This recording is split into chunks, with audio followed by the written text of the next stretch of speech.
Kabajamtoota daawwattoota keenya biyya keessaaf biyya alaatti kan argamtan guutummaa addunyaa guutuu kan jirtan TV Afaan Oromooti.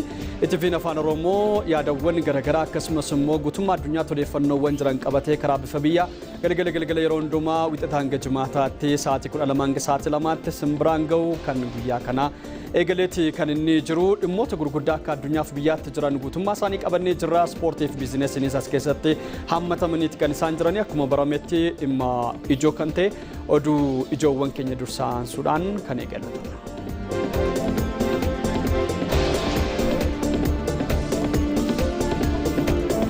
Ministeerri muummee Dr. Abiy Ahmed fi jilli isaanii Jibuutiitti dhimmoota naannawaa irratti mari'atan.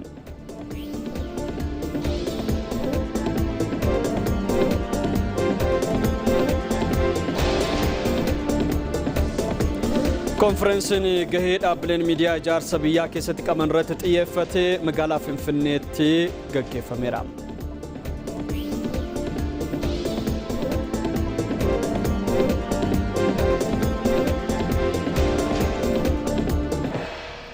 Eenyumeessa dijitaalaa biyyaalessaa faayidaan hojiiwwan yakka ittisuu fi qorannoo yakkaatiif gumaacha olaanaa buusaa jira jedhan Komishinarri Komishinii Poolisii Federaalaa Jeneraal Dammallaash Gabra Mikaa'el.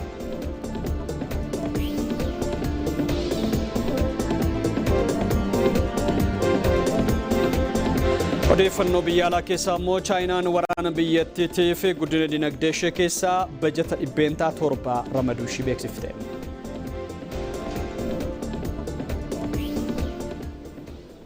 Kunneen ijoowwan oduu keenya kan galgala kanaa bifa biyyaatiin qabanne keessaatti kabajamtoota daawwattoota keenya yeroo bal'aa wajjiniin qabaanna. Akkasumas immoo dhimmoota ijoowwan odeeffannoo biizinesii fi ispoortii simbiraan geenye jechuudha. Jalqaba irratti kana nutti himuudhaaf istuudiyootti argamanii jiru. Biizinesii dursaan Sinaa Heeraan Silashii istuudiyootti argamtee jirti. Xiyyeeffannoon biizinesii keenya galgala kanaa maalitti fudhanneessa?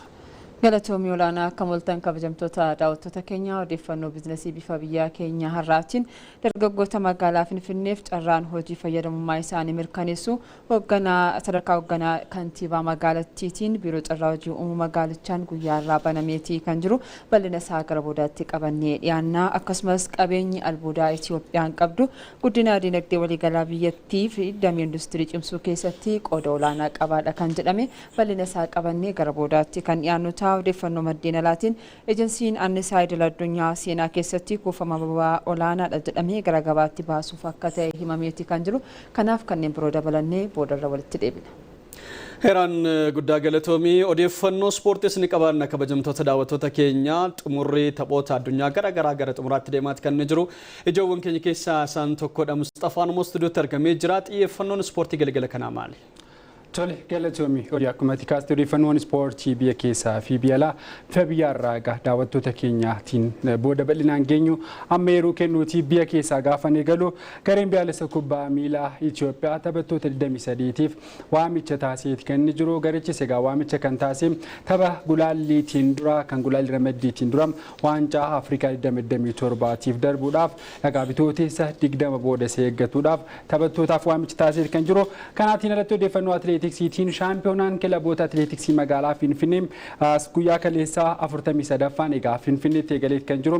Oolmaa guyyaa kaleessaatii fi guyyaa har'aatiinis qabxiiwwan garaagaraa fiigee shaampiyoonaa kanaatiin galmaahaati kan isaan jiran. Kanaatiin alatti chaampiyoons liigii Awurooppaatiin taphoonni mo'atanii darbu kilaboota 16 walitti hambisan egaa kan marsaa jalqabaa kaleessa xumuramaniiti kan isaan jiranii. Taphoota kaleessaatiin keessaa kilaboonni Ingilaand tapha marsaa jalqabaatiin taphataniitiin injifachuudhaaf hin carroomne kilaboonni lama qabxii qooddatan kilaboota tapha mo'atanii darbuudhaaf qaqqaban kana keessaa 4 injifatamaniiti kan isaan jiran. Liigii Awuroopaatiinis egaa taphoonni kilaboonni Ingilaand irratti hirmaataniitii fi kanneen liigiiwwan gurguddoo keessa taphatan kan Seerii A Itaaliitii fi kan Laaligaas har'a ni eegamu. Keessaa yoo taphni kilaboota Xaaliyaan walitti fide kan Booloonyaatii fi Roomaa tapha liigii Awurooppaatiin mo'atanii darbuudhaan har'a eegamudha. Odeeffannoon kanaa fi kanneen biroo booda bal'inaatiin qabadhee kan deebi'u ta'u.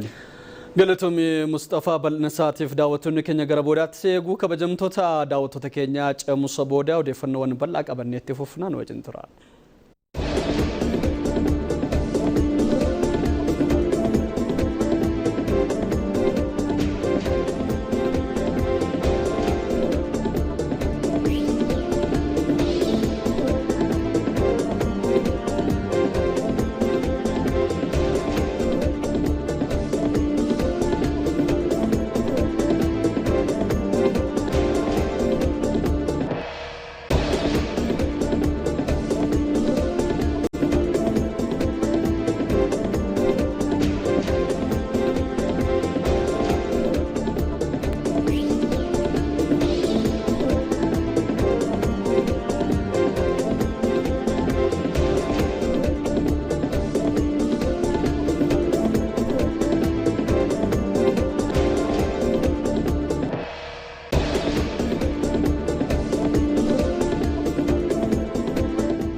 Daawwattoota keenya oduulee gaggabaaboo dursuudhaan kan eegalloota jechuudha. Ministeerri muummee Abiy Ahmed daawwannaa hojiitiif Yuunaayitid Arab Emireet galaniiru. Ministeerri muummee Abiy Ahmed wayita Yuunaayitid Arab Emireet qaqqaban simannaan taasifameefii jira.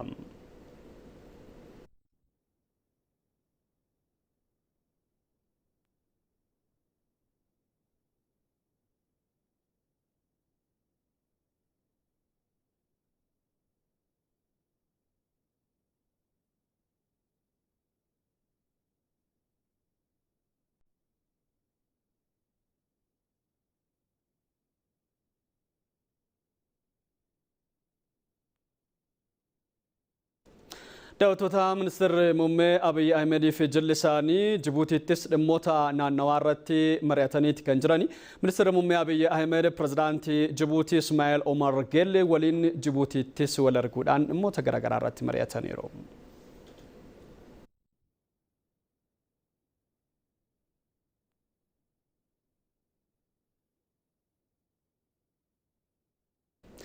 Ministeerri muummee Taanaa Tamasgen Xuroonaa Daayirektera Gamtaa Kominikeeshinii Idilaa Addunyaa Dr. Kosmaas Savakaazafaa waliin wal arguudhaan dhimmoota garaagaraa irratti mari'atani.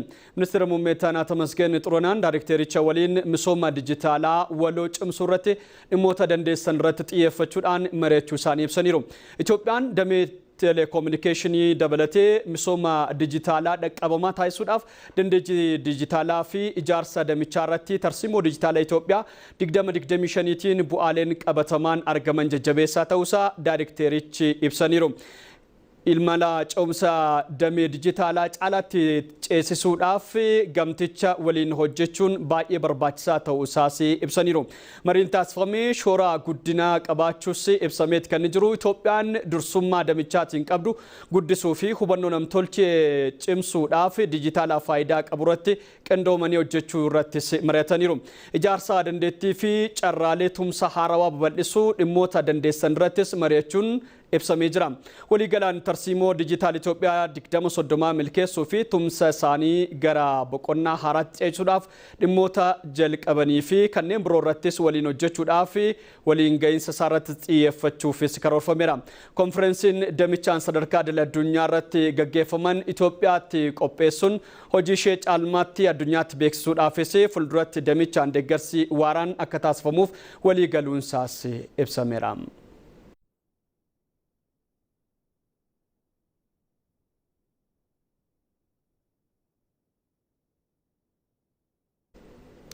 Konferensiin gahee dhaabbileen miidiyaa ijaarsa biyyaa keessatti qaban irratti xiyyeeffatee magaalaa Finfinneetti taa'amee jira. Sagantichi qopheessummaa abbaa taayitaa miidiyaalee Itoophiyaatiin kan qophaa'e yoo ta'u qooda fudhattoonni naannolee fi hooggantoonni dhaabbilee miidiyaa saganticha irrattis argamaniiru. Daayirektarri abbaa taayitaa miidiyaalee Itoophiyaa Hayimaanoot Zallaqee sagantichi gahee miidiyaan faayidaa biyyaalessaa ijaaruu keessatti qabu cimsuu fi rakkoolee jiran adda baasuudhaan kallattii fuulduraa kaa'uu irratti kan xiyyeeffatedha jedhani. Konferensichi mata duree dhaabbilee miidiyaa ijaarsa biyyaatiif jedhuun kan taa'ame yoo ta'u waraqaan qorannoo gama miidiyaalee irratti qophaa'ee dhiyaachuudhaan irratti mari'atameera.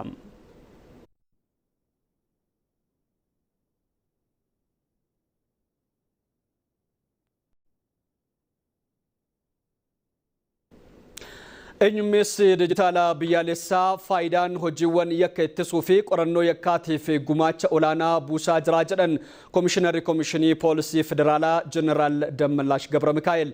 Dhimma eenyummeessa dijitaalaa biyyaalessaa faayidaa irratti waltajjiin hubannoo uumuu hooggantootaa fi miseensota Poolisii Federaalaa fi naannoleetiif kennameera. Komishinarri Jeneraal Dammallaash Gabra Mikaa'el wayita sana akka jedhanitti hojii nageenyaa fi tasgabbii eegsisuu bu'aa qabeessa taasisuu keessatti gahee guddaa qabaa jedhani. Keessumattuu gochoota yakkaa bifa adda addaa fi eenyummaa adda addaa fayyadamuudhaan raawwataman ittisuu keessatti faayidaa guddaa akka qabus eeruudhaan yakkoota walxaxaa fi daangaa qaxxaamuran to'achuu keessattis gahee olaanaa akka qabus ibsaniiru. Waajjira poolisii Smart dabalatee sirni ittisa yakkaa ammayyaa hojiirra oolaa jiraachuu eeruudhaan sirnoonni akkanaa faayidaa waliin walitti hidhamuun bu'aa guddaa akka argataniif ibsaniiru. Daayirekteerri olaanaa sagantaa eenyummeessa dijitaalaa Yaadoohee Maariyaa Sillaasee akka ibsanitti waraqaan eenyummaa faayidaa hannaa sanadoota ittisuuf kan gargaaru ta'us dubbataniiru. Akkasumas immoo eenyummeessi dijitaalaa faayidaan tajaajila waraqaa malee fi ga'umsa qabu dhaqqabummaa taasisuu keessattis gumaacha guddaa akka qabus kaasaniiru.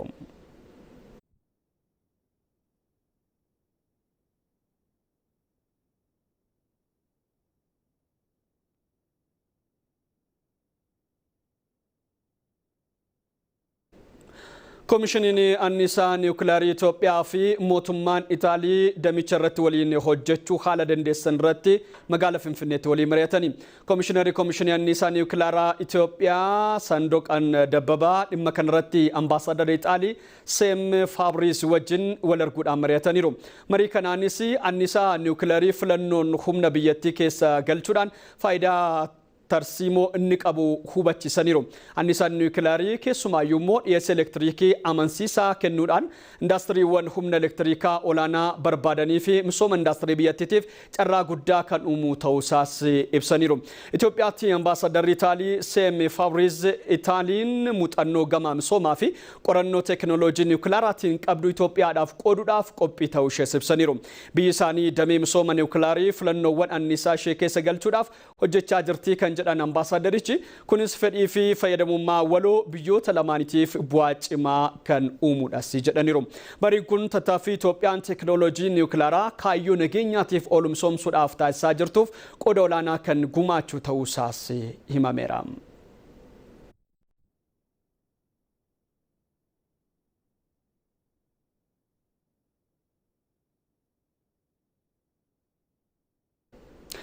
Itoophiyaan qabeenya bineensota bosonaa guddaa qabdu sirnaan eeguudhaan dinagdee biyyattiitiif oolchuudhaaf xiyyeeffannoodhaan hojjetamuu akka qabu abbaan taayitaa bineensota bosona Itoophiyaa beeksiseera. Itoophiyaan seenaa bara dheeraa eegumsa bineensota bosonaa qabaachuun ishees ibsameera. Abbaan taayitaa eegumsa bineensota bosonaa Itoophiyaa hundeeffama waggaa 60ffaa fi guyyaa lubbu qabeeyyii bosonaa addunyaa ilaalchisuudhaan waggoottan 60 lubbu qabeeyyii Itoophiyaatiif mata duree jedhuun bakka hooggansa olaanoon ambaasadaroonni biyyoota garaagaraa fi hayyoonni damichaa argamanitti kabajeera. Dhaabbanni eegumsa bineensota bosonaa Itoophiyaa hundeeffama isaarraa eegalee hojiiwwan gurguddoo eegumsa bineensotaa bosonaa fi lubbu qabeeyyii bosonaan bu'aan guddaan argamuun isaas ibseera. Itoophiyaa keessa iddoowwan eegumsi bineensotaa fi lubbu qabeeyyii 87 jiraachuu ragaaleen ni mul'isu. Itoophiyaan biyya argama bineensota bosonaa biyya biraatti hin argamne kan akka Niyaalaa fi Jeedala diimtuu ta'uun kan eeramu yoo ta'u qabeenya guddaa madda turizimii ta'uudhaanis sharafa alaa carraa hojii ta'ee kanarraa sirnaan fayyadamuudhaaf xiyyeeffannoon hojjetamu akka qabus gabaafameera.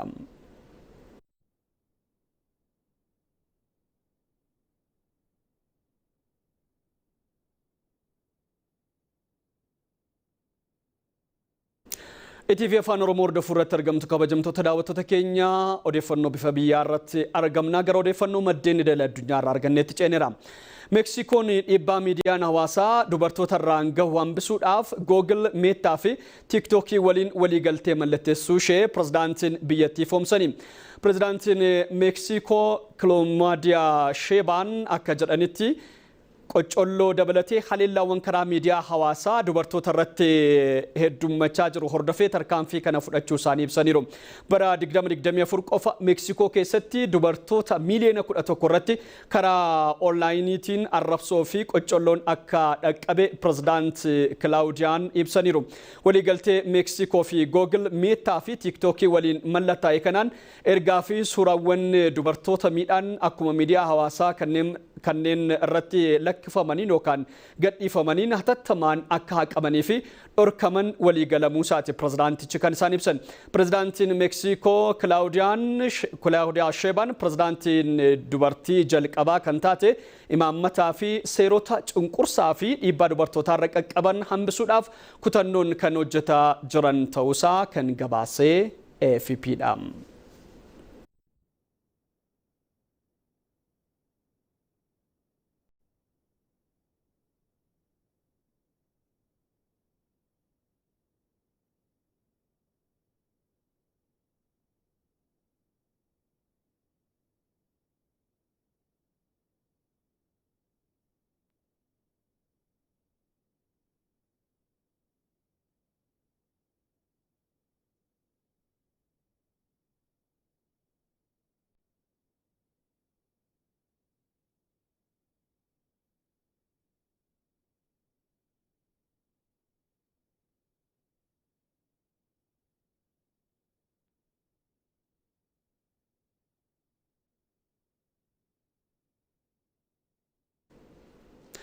Dhaabbanni ejensii idil-addunyaa seenaa keessatti kuufama boba'aa olaanaa ta'e gara gabaatti baasuudhaaf qophaa'uusaa beeksiseera.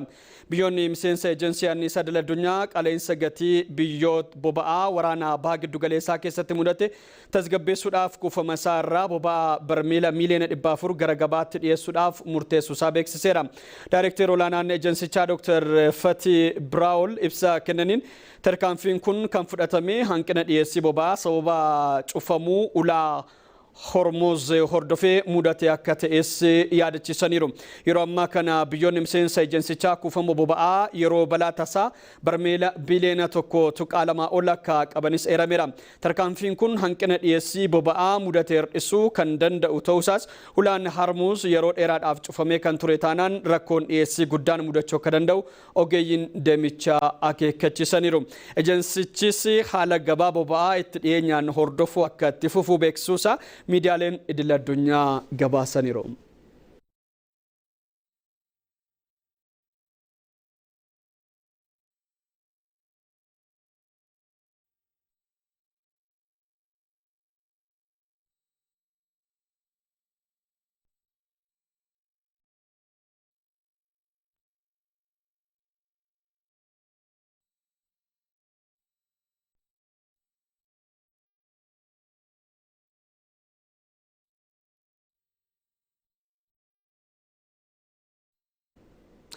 Oduu keenya gaggabaaboo kan xumuraatiin paartiin Chaayinaa Chinese National Congress Chaayinaa walga'iisaa waliigalaa marsaa arfaffaa xumureera.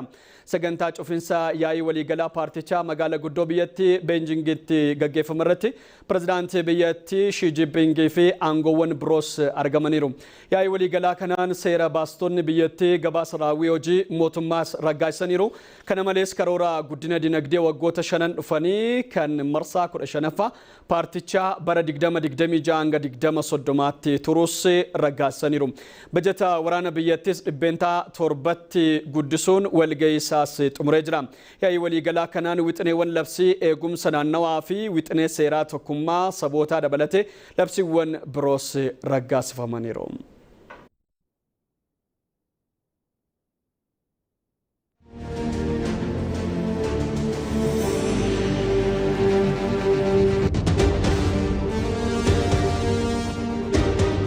Itoophiyaa ta'uudhaaf na fakkaadhu seenessa jedhutu ture. Rakkoo lafarra harkifatee dhufee aangoo mootummaa qabannee yeroo waggaa tokko hin caalle keessatti konferensii nagaa biyyoolessaa yaamuudhaaf murteeffannee jirra. Yoo biyya kana keessatti cabinsi siyaasaa jira, rakkoon hammattummaa jira jettanii kan kaastan yoo ta'e ammam marii kanaaf qophiidha. Nagaa sirna qabu, seera qabu, caaseffama qabu hunda hirmaachisu dimokiraatawaadha kan nuti gaggeeffamu barbaannu. Namoota galcheera, mariisiseera, teessiseera, namoota warra afanii jedhanoo. Warri karaa waraanaa hin baasu jedhan qaama marii biyyaalessaa kana ta'an jiru. Lolli biyya kana keessa jiru hir'ina dimokiraasii irraa akka ta'e uummati biyya kanaa itti amanaa. Boora'uu nageenyaa kana keessatti gahee isinirraa eegamu baattaniitu jettanii amantu akka paartii keessanii. Karaa nagaatiin filannoodhaan gaaffiin uummata Oromoo deebi'ee akka jiru qabna.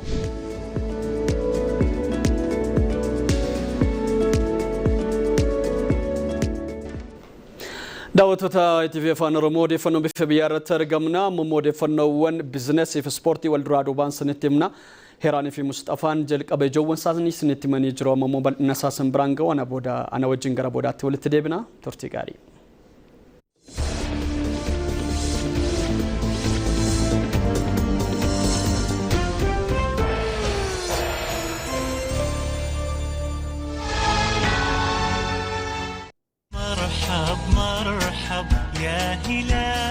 Keessummaan ulfaataan calaqqee gamtoomina keenyaa ta'e yoo nutti dhufu sagaleewwan amantaa keenya caalmaatti haaromsani. Ilaalamees kan dharraan isaan baamne gaaddisni cimaan mul'iftuun tokkummaa keenyaa ta'e Ramadaanni yoo ga'u hunduu haaromee ifni isaa nurra ta'ee calaqqisa. Ramadaanaan bareennee tokkummaa keenya irratti titne waliif yaadu yoo fullaanu milkaa'ina keenya kan biroofis darba. Itti gaafatama keenya baannee gamtoomina uumameen jaalala waliin qooddanna. daandii jireenya kana fakkaatu irra walii yoo deemnu saffisni raawwii hojii keenya hojimaata ammayyoomeen nuuf salphata. Tajaajila si'aayina qabu faana amanamummaan keenya wal sima. Kun immoo gammachuun keenya kan biroofis akka ci'oo taasisa.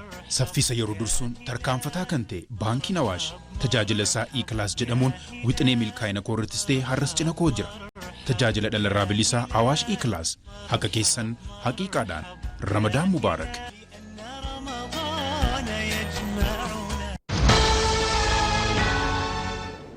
Ispoonsara keenya baankii Awaashiin guddaa galateeffachaa odeeffannoo biizinasii bal'inaan qabanne simbiraan keenya Hiraan Silashiiti. Qabeenya albuuda uumamaan Itoophiyaan qabdu gabaa addunyaa keessatti fedhii guddaa kan qabu yoo ta'u, guddina dinagdee waliigalaa biyyattii fi damee indaastirii cimsuu keessatti gahee olaanaa qaba. Warqeen damee sibiilotaa gatii jabeeyyii keessaa isa guddaa fi madda sharafa alaa kan agarsiisudha. Qabeenyi qaalii godinaalee Oromiyaa, Benishaangul Gumuz, Tigraay fi Gaambeellaatti bal'inaan argamu kun eebba guddaa dandeettii maallaqaaf dinagdee biyyattii guddisudha. Kana malees dhagaa gatii jabeessa hawwataa kan ta'e kan akka Oppaar, Emerald akkasumas Plaatineemiin akka galtee teekinooloojiitti sadarkaa olaanaan itti fayyadamuun biyyi Itoophiyaa hangam badhaatu akka ta'e agarsiistudha. Pootaashiin Affaar Daalolitti argamu oomisha xaa'oo qonnaaf galtee guddaadha. Kana malees albuudonni akka dhagaa boba'aa, albuuda sibiilaa fi dhagaa ijaarsaa fi dhiyeessii anniisaaf oolu dinagdee biyyattii bu'uura cimaa irratti kanneen ijaaraa jiranidha.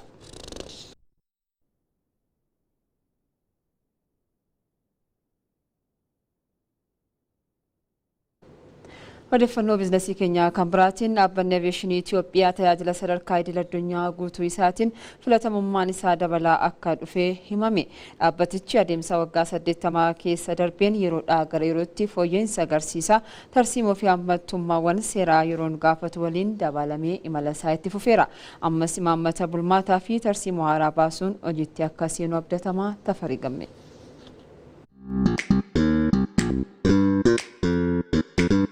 Daandii qilleensaa cimaa bira dhaabbanni siviil aviyeeshinii cimaatu jira jedhama. Kunis daandii qilleensaa amansiisaa fi nageenyummaan isaa eegame qabaachuuf shoora taphata. Itoophiyaanis dhaabbata siviil aviyeeshinii bara 1944 hundeessuun biyyoota muraasa dhaabbaticha qaban keessaa takka ta'uu seenaan ni mul'isa. Xiyyaaronni balaliyaan daandii isaanii eeggatanii akka imalanii fi nageenyummaa isaanii tiksuuf to'attoonni dhaabbatichaa gahee olaanaa qabu. ከ45 ምናምን እንደዚህ በላይ ዴስቲኔሽን አለን ኦልሞስት አጠቃላይ አፍሪካን ኮኔክት ከማድረግ አንፃር iddoo ga'umsaa 45 ol qabna. Afrikaa guutuu wal qunnamsiisuuf kan keenya qofa osoo hin taane kanneen biyyoota ollaa kan akka Jibuutii to'achuun tajaajila kennaa jirra. Kun hangam dhaabbata siviil aviyeeshinii keenyatti akka amanan kan agarsiisudha.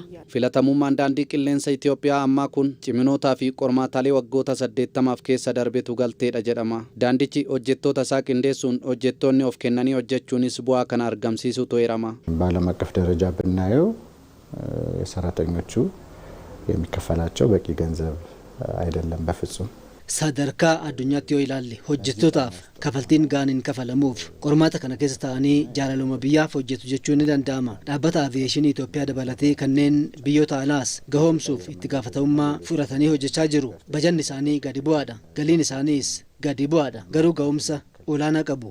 Sadarkaa dhaabbatichaa daran guddisuuf teeknooloojiin deeggaruu fi humna namaa caalatti ga'oome horachaa deemuu akka feesisus ni dubbatama. አሁን ትልቁ ቻሌንጅ የሚሆነው የአቪዬሽን ኢንዱስትሪ ስልጠናዎች በተለይ ለሬጉላቶሪ የሚሆኑ ስልጠናዎች እንዲህ በሀገር ውስጥ የሚገኙ አይነት ስልጠናዎች አይደሉም. amma qormaata guddaa kan ta'u leenjiin indaastirii siviil aviyeeshinii salphaatti biyya keessatti kan argamu miti. Kan akka fedhii keenyatti hin arganne. Namni ga'umsa olaanaadhaan hojii kana akka milkeessuu irra deddeebiin yookaan itti fufiinsaan leenjisaa baasuu qabna. በትውልድ ቅብብሎሽ እንግዲህ ብዙ መሰረት ያለው ነገር ስለነበር walirraa fuudhinsa dhalootaatiin hanga ammaa gahameera. Baajata muraasaan dhaabbaticha caalatti tarkaanfachiisuun hin danda'amu. Galii maddisiisuu qaba. Humna dorgomtummaa isaa ijaaruu qaba. Bara dhufu ji'a onkoloolessaa keessa abbaan taayitaa siviil aviyeeshinii Itoophiyaa dhaabbata siviil aviyeeshinii idil addunyaatiin tajaajilli isaa kan gamaggamamu akka ta'e himamee jira. Magaalaa Finfinneetti carraan hojii dargaggoota magaalattii fayyadamummaa isaanii mirkaneessuu baname. Sadarkaa kantiibaatti aanaatti hoogganaan biiroo carraa hojii uumuu magaalichaa Miiliyoon Maatiyos carraan hojii guyyaarraa banamee dargaggoota magaalattii diinagdeen kan utubudha jedhaniiru. Abaaboo Maammoo dabalata qabdi. Dirmaatuu jedhameera. Dargaggoonni ogummaa fi beekumsa gahaa horatanii sadarkaa hundatti dorgomaa akka ta'anii fi xiyyeeffannoon hojjetamuu sadarkaa kantiibaatti aanaatti hoogganaan biiroo carraa hojii uumuu fi ogummaa Miiliyoon Maatiyos himanii jiru. የስራ ባህል ሽግግር ትልቁ ግብ ማህበራዊ ፍትህን ማንገስ ነው። ce'umsi carraa hojii kun galmi isaanii guddaan haqa hawaasummaa mirkaneessuudha. Bu'uura imaammata haaraa mootummaan waggoottan torbaan asitti diriirseen lammiilee gurmeessuu irra darbee kallattiin akka hojiitti qacaramaniif hojiin bal'aan hojjetamaa jira. Lammiileen hojii barbaadan kallattiin dhaabbilee nama qacaran waliin akka wal qunnaman taasisuun isaa faddaalonnii fi burjaajessitoonni akka gidduutti hafan taasiseera. Dhaabbileen agarsiisa irratti hirmaatanis nama ogummaan gahoome argachuuf dadhabbii kan isaan irraa hir'ise ta'us himanii jiru. እኛ አሁን ድርጅታችን የሰው ኃይል በማጣቱ dhaabbanni keenya humna namaa waan dhabee tureef miidhaa guddaan irra ga'ee ture. Amma garuu humna namaa baay'ee arganneerra. Gara fuula duraatti nama 100 hanga 150 dabaluun oomishaaf oomishtummaa keenya ni guddifna. እኛ የሥራ ማስታወቂያ ለማውጣት የምናደርገውን ጉልበት ወጪ beeksisa qaxarrii baasuuf dadhabbii fi baasiin nuyi baasnu baay'ee ture. Kun waltajjii hojjetaa fi hojjechiisan irratti wal argan waan ta'eef nurraa waan guddaa hir'iseera. Agarsiisichi lammiileen hojii barbaadan filannoowwan gama carraa hojiin jiran akka hubatanii fi carraa isaaniif uumuus hirmaattonni himanii jiru. በሀገራችን ላይ በጣም ብዙ ነገሮች እናመጣለን። Biyya keenyatti waan baay'ee fidna. Kan hojii dhabees galmaa'ee hojii argachuu danda'a. Damee hojii baay'eetu jira. Ani dhimma hoteelan baradhe waan ta'eef isa kanarratti galmaa'uu danda'een jira. እንደዚህ አይነት ነገሮች በጣም ሞር ተከታታይነት ቢኖራቸው በጣም አሪፍ ነው። Waan akkanaa kun osoo walitti fufiinsa qabaatee gaariidha. Sababni isaas akka dhaabbataatti bakkeewwan hundatti argachuu waan nutti ulfaatuuf bakka tokkotti argachuun keenya keessaa filannee haala salphaadhaan baasii tokko malee gama mootummaa waan akkanaa argachuun keenya baay'ee gaariidha. Agarsiisni guyyaa 3 turu kun hanqina hojii magaalatti hir'isuu fi hirmaannaa damee dhuunfaa guddisuuf gahee qabaachuunis ibsamee jira. kabajamtoota daawwattoota keenya odeeffannoo biizinasii bifa biyyaaf galgala kanaaf qindeeffannee kan hangammaa turanii heeraan silashiin ture qophiileen birootti fufuu gama kootiin halkan gaarii.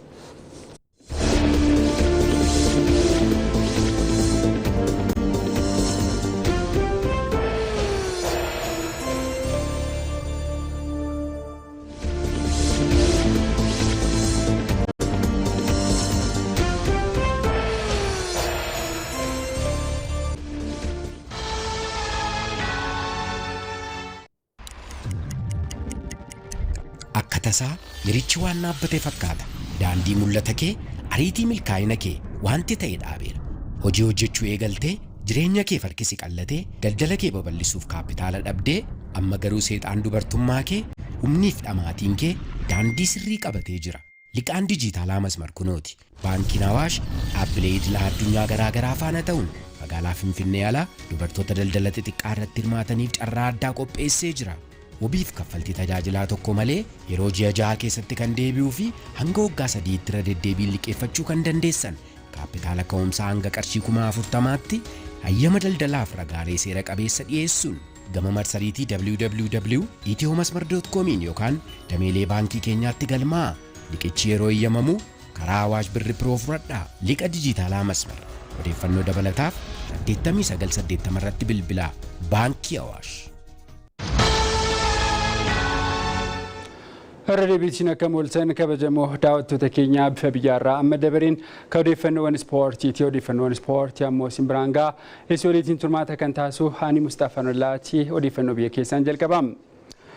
Gareen biyyaalessa kubbaa miilaa Itoophiyaa taphattoota 23tiif waamicha taasise. Tapha gulaallii ramaddiitiin dura waancaa Afrikaa 2027tiif Sa'aatomee fi Piriisiipoolitiin kan ramadame gareen biyyaalessa Itoophiyaa taphattootaatiif waamicha taasiseera. Taphataan Nageellee Arsii Kabbee Buzunaa yeroo jalqabaatiif kan filate leenjisaan garee biyyaalessaa Itoophiyaa Yohaannis Saalee sarara goolii irratti Abbakar Nuuruu Firee Geetahuun Saayid Abtaamuu sarara ittisaa irratti taphattoota 8 yoo filatu. Alam Birhaan Gigzaaw Asraat Tuunjoo Yaarid Kaasaayee Abdul Salaam Yoosef Yaarid Baay'ee Raamkeel Jaamsa Minyoo Dabbabaa Gurum Hagos filateera. Sarara gidduu irratti ammoo taphattoota jaafilachuu kan filate leenjisichi Habtaamu Takkastee Buzunaa Saifaa Gaatuch Faanoo Wagane Gazaachoo Biruuk Indaala Biinaam Aytan sarara fuulduraa irrattis taphattoota ja'a filatu. Charna Gugsaa Mesfiin Taaffasaa Abbakar Saanii Kabbee Buzunaa Abeel Yaaloo Kanana Markinaa ta'uu ifoomseera. Bitootessa 18 tapha marsaa duraa Morokootti kan taphatu garichi bitootessa 82 isteediyeemii Dhedhaawaatti tapha deebii ni taphata jedhameera.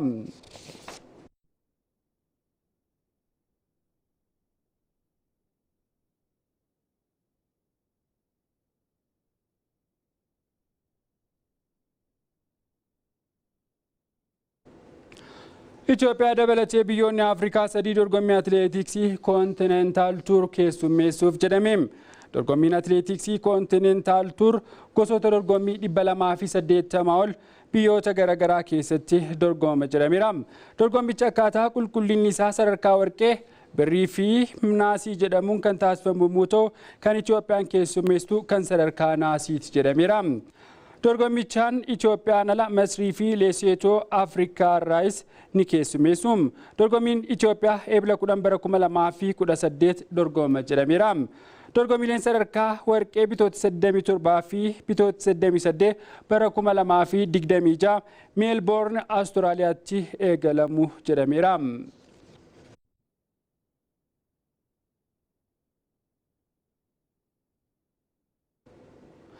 Shaampiyoonaan kilaboota atileetiksii magaalaa Finfinnee 43ffaan jalqabe.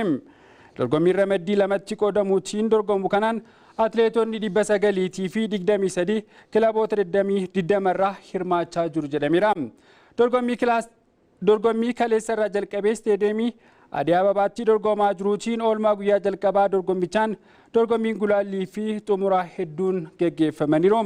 Dorgommii kaleessa meetira 10,000 dhiirota gidduutti diviiziyoona lammaffaatiin dorgomameen atileetiin kutaa magaalaa Kolfee Qaraaniyoo olaantummaa isaanii agarsiisaniiru. Hirkoo Naggasaa fi Warquu Baayisaa tokkoffaa fi lammaffaa atileetiin kutaa magaalaa Araadaa irraa hirmaate Adaanaan sadarkaa sadaffaatiin xumureera. Dorgommii fageenya wal fakkaatuun diviiziyoona tokkoffaa jalaa dubartoota gidduutti adeemsifameen Asfaa Bahaan Itiyoo Elektiriik irraa tokkoffaa yoo baatu Anchaaluu Dassee Omedeelaa irraa Maariituu Katamaa mana mala sirreessaa Federaal irraa sadarkaa lammaffaa fi sadaffaadhaan xumuraniiru. Warqii cimaa kilaboota atileetiksii magaalichaa gidduutti agarsiisaa kan jiru shaampiyoonaan kilaboota atileetiksii magaalaa Finfinnee 43ffaan hanga majjiijaa bara 2018tti itti fuudhaan ni dorgoma jedhameera.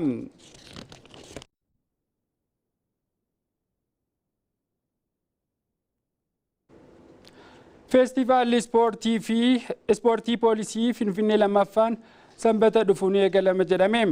Bara kana yeroo lammaffaadhaaf kan geggeeffamu dorgommii fi feestivaalli ispoortii poolisii magaalaa Finfinnee mata duree ergama gootummaan ispoortii ammoo bu'aa waliin jedhuun akka dorgomamu himameera. Guyyaa har'aa dorgommicha irratti miidiyaaleef ibsa kan kennan qajeelcha poolisii magaalaa Finfinneetti Daayiriktoreetiin sabquunnamtii uummataa Koomaandar Maarqoos Taaddasaa humni poolisii yeroo yeroon ispoortii irratti hirmaachuu qofa osoo hin taane atileetota bakka buutota horachuu irrattis akka xiyyeeffachuu qabu himaniiru. Dhaabbileen waraana biyyattii ispoortii Itoophiyaa keessatti gumaacha olaanaa akka taasisan kan hubachiisan itti aanaan hoogganaa biiroo dargaggoo fi ispoortii magaalaa Finfinnee Daawit Tarfuu dorgommiin kun dirreewwan ispoortii ammayyaa magaalattii keessatti ijaaramaa jiran beeksisuufis ni gargaara jedhaniiru. Dorgommichaanis kutaaleen magaalaa 11 irraa kan hirmaatan poolisoota qajeelcha poolisii 11 dabalatee kolleejjii poolisii fi giddugalli daayirektoreetii qajeelcha poolisii waliigalaa irraa atileetonni 1,318 guyyoota dhufan 15tiif ni hirmaatu jedhaniiru.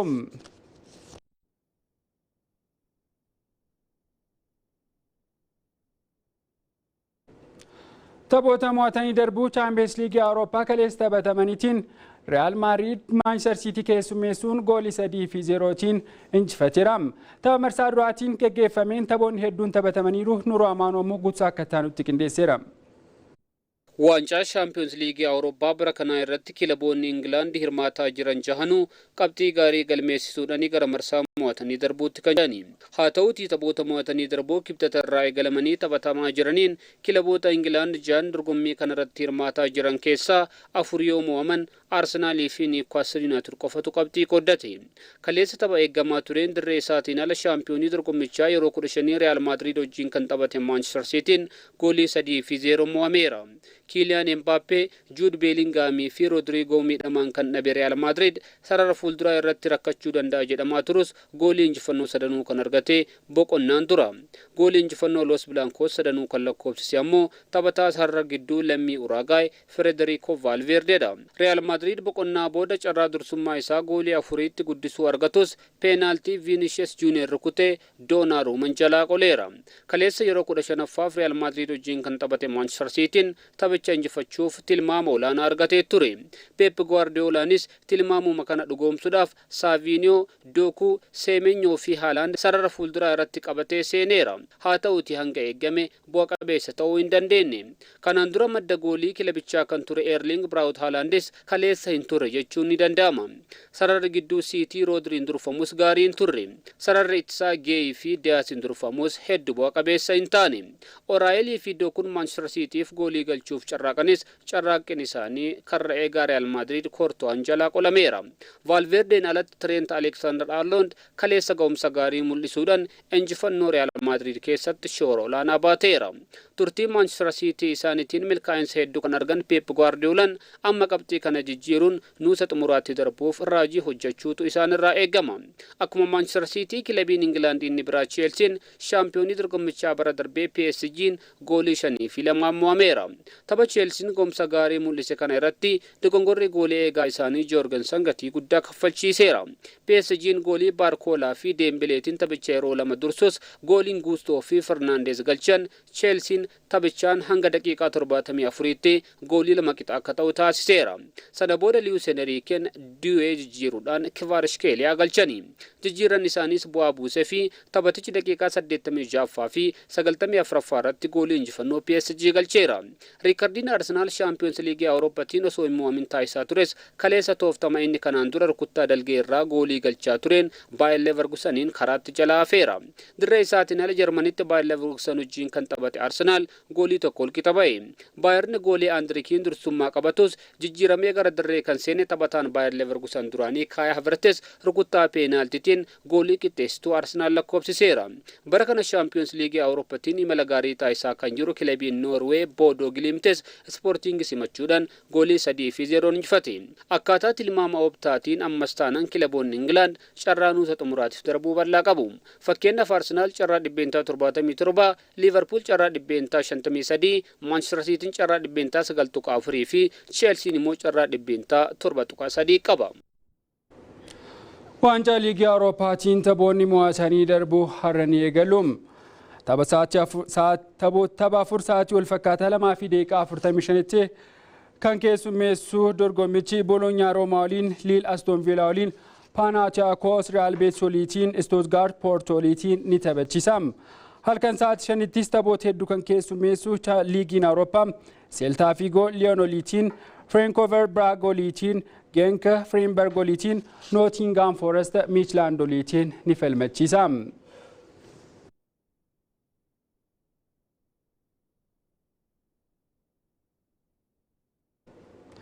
Kan kabajamoo daawwattoota keenya walumaa galatti bifa biyyaarraa gabaabinaa fi bal'inaatiin galgala kanaaf kanneen qindeeffannoo odeeffannoon ispoortii kanneen hangamaatti hordofaa turtanidha. Mustafaan Wallaan turee gama kootiin xumureera bifti biyyaatti faa isaa waliin turmaata gaarii isiniif hawweera.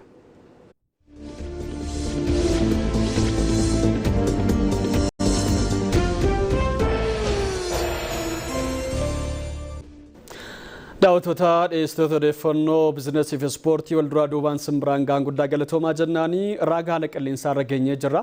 Guyyoota itti aanan lamaan sadan fuuldura keenyaatti raagaan haala qilleensaa yookaan haalli qilleensa magaalota gurguddoon biyyattii keessa jiran keessummeessan maal fakkaataa kan jedhu immoo waliin daawwannee walitti deebina.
Odeeffannoo bifa biyyaa marsaa jalqabaa gara goolabaatti dhufnee jirra kabajamtoota daawwattoota keenya.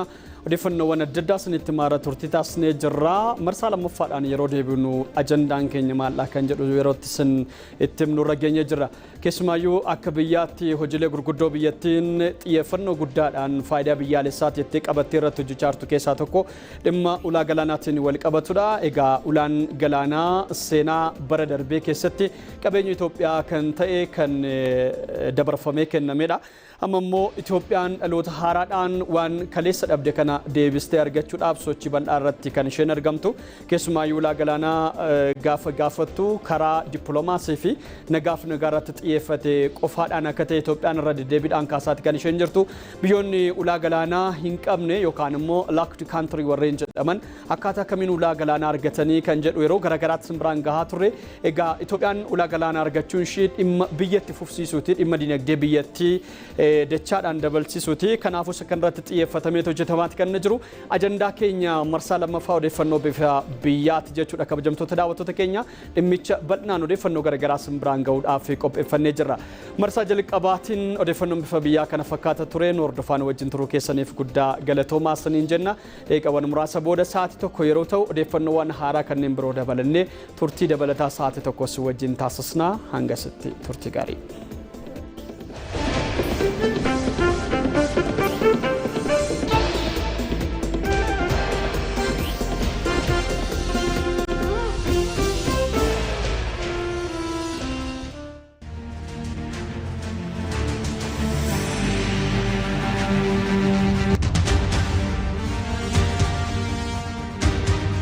Itoophiyaa ta'uudhaaf na fakkaatu seenessa jedhutu ture.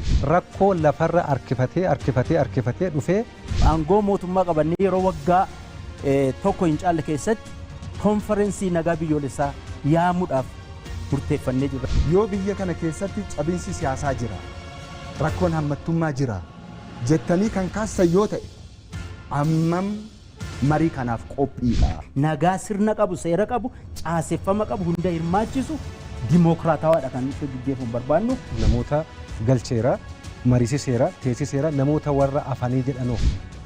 Warri karaa waraanaa hin baasu jedhan qaama marii biyyaalessaa kana ta'an jiru. Lolli biyya kana keessa jiru hir'ina dimokiraasii irraa akka ta'e uummati biyya kanaa itti amanaa. Boora'uu nageenyaa kana keessatti gahee isinirraa eegamu baattaniitu jettanii amantu akka paartii keessanii. Karaa nagaatiin filannoodhaan gaaffii uummata Oromoo deebi'aa jiru qabna.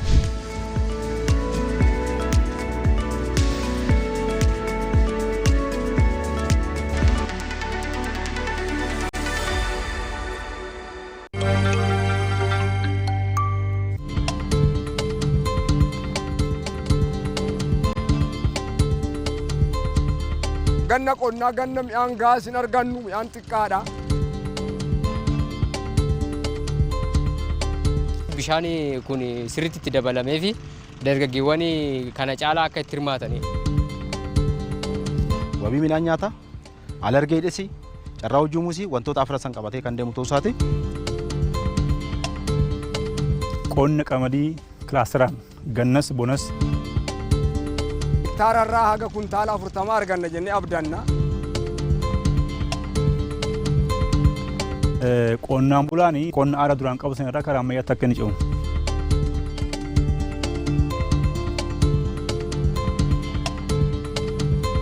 Yoo xiqqaate gabaan giddu galeessaa kan timaatimaa akka waliigalaatti magaalaa keenyatti muratu.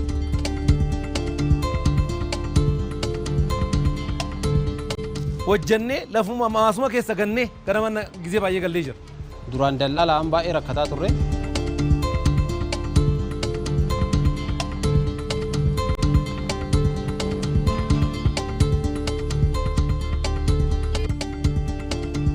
Qonnaan bula aanaa duudaa keessa kan jiru.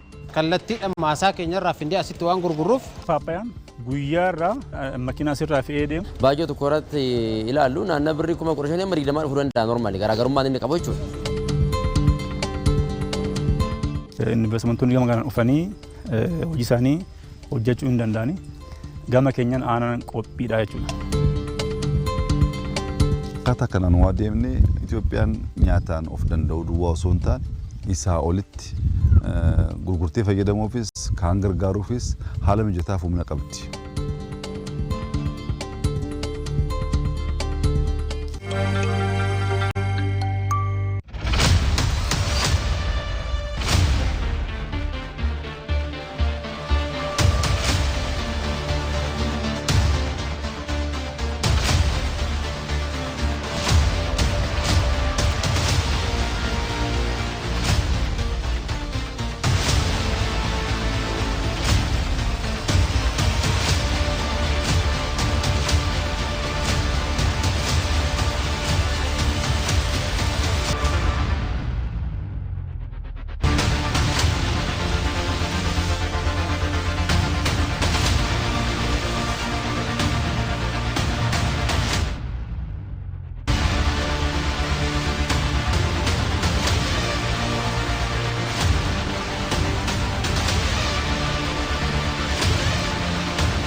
Itoophiyaa ta'uudhaaf na fakkaatu seenessa jedhutu ture. Rakkoo lafarra harkifatee dhufee aangoo mootummaa qabannee yeroo waggaa tokko hin caalle keessatti konferensii nagaa biyyoolessaa yaamuudhaaf murteeffannee jirra. Yoo biyya kana keessatti cabinsi siyaasaa jira, rakkoon hammattummaa jira jettanii kan kaastan yoo ta'e ammam marii kanaaf qophiidha. Nagaa sirna qabu, seera qabu, caaseffama qabu, hunda hirmaachisu dimokiraatawaadha kan nuti gaggeeffamu barbaannu. Namoota galcheera, mariisiseera, teessiseera, namoota warra afanii jedhanoo. Warri karaa waraanaa hin baasu jedhan qaama marii biyyaalessaa kana ta'an jiru. Lolli biyya kana keessa jiru hir'ina dimokiraasii irraa akka ta'e uummati biyya kanaa itti amanaa. Boora'uu nageenyaa kana keessatti gahee isinirraa eegamu baattaniitu jettanii amantu akka paartii keessanii. Karaa nagaatiin filannoodhaan gaaffiin uummata Oromoo deebi'ee akka jiru qabna.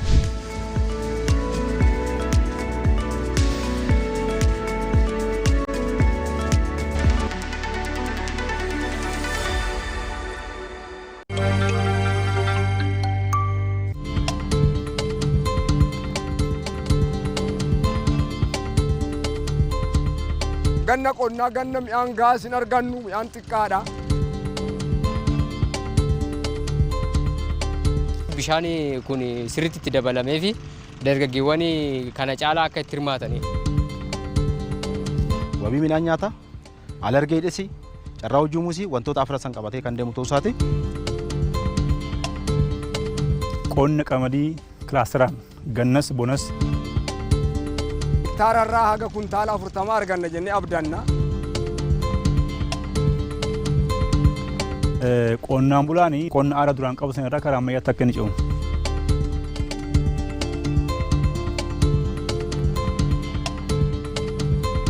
Yoo xiqqaate gabaan giddu galeessaa kan timaatimaa akka waliigalaatti magaalaa keenyatti murata.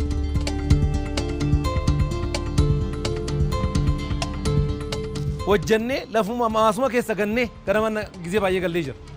Duraan daldaalaan baay'ee rakkataa turre.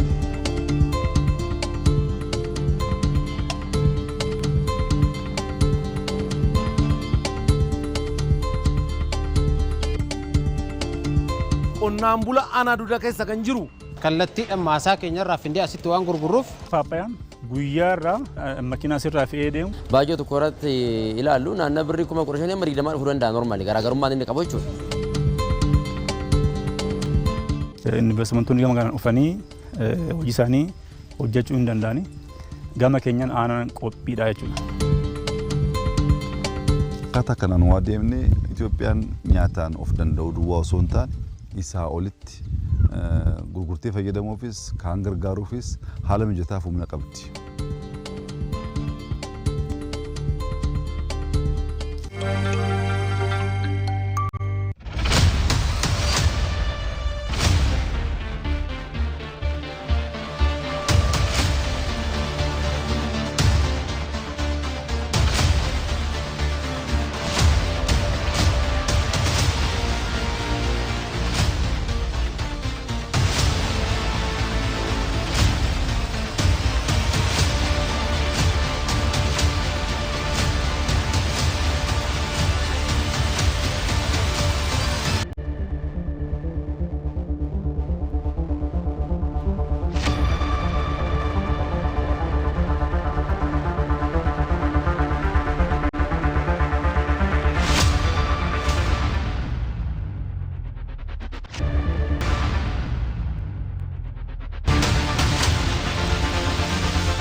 Itoophiyaa ta'uudhaaf na fakkaadhu seenessa jedhutu ture. Rakkoo lafarra harkifatee dhufee aangoo mootummaa qabannee yeroo waggaa tokko hin caalle keessatti konferensii nagaa biyyoolessaa yaamuudhaaf murteeffannee jirra. Yoo biyya kana keessatti cabinsi siyaasaa jira, rakkoon hammattummaa jira jettanii kan kaastan yoo ta'e ammam marii kanaaf qophiidha. Nagaa sirna qabu, seera qabu, caaseffama qabu, hunda hirmaachisu dimokiraatawaadha kan nuti gaggeeffamu barbaannu. Namoota galcheera, mariisiseera, teessiseera, namoota warra afanii jedhanoo. Warri karaa waraanaa hin baasu jedhan qaama marii biyyaalessaa kana ta'an jiru. Lolli biyya kana keessa jiru hir'ina dimokiraasii irraa akka ta'e uummati biyya kanaa itti amana. Boora'uu nageenyaa kana keessatti gahee isinirraa eegamu baattaniitu jettanii amantu akka paartii keessanii. Karaa nagaatiin filannoodhaan gaaffiin uummata Oromoo deebi'ee akka jiru qabna.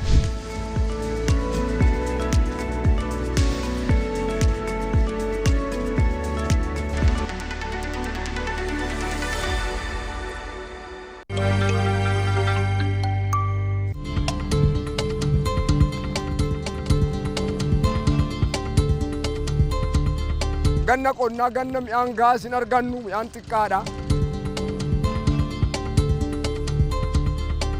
Bishaan kun sirriitti itti dabalamee fi dargaggeewwan kana caalaa akka itti hirmaatanii. Wabii midhaan nyaataa, alargee hidhisi, carraa hojii muusii wantoota afran san qabatee kan deemu ta'uu isaati. Qonna qamadii.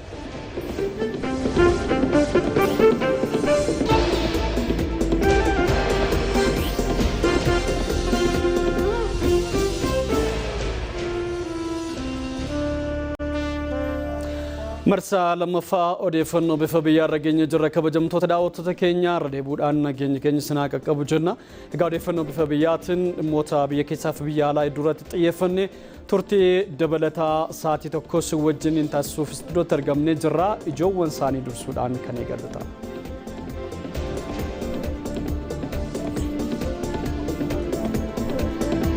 Ministeerri muummee Abiy Ahmed daawwannaa hojjeteef Yuunaayitid Arab Emireet galanii.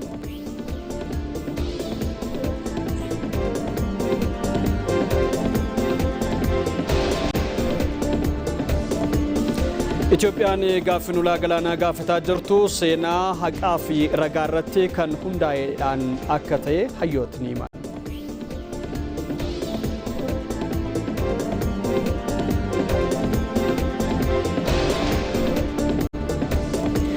Gama biraatiin gahee miidiyaaleen faayidaa biyyaalessaa eegsisuu keessatti qaban cimsuu fi rakkoolee jiran adda baasuun kan hojjetamu ta'uun isaa himame.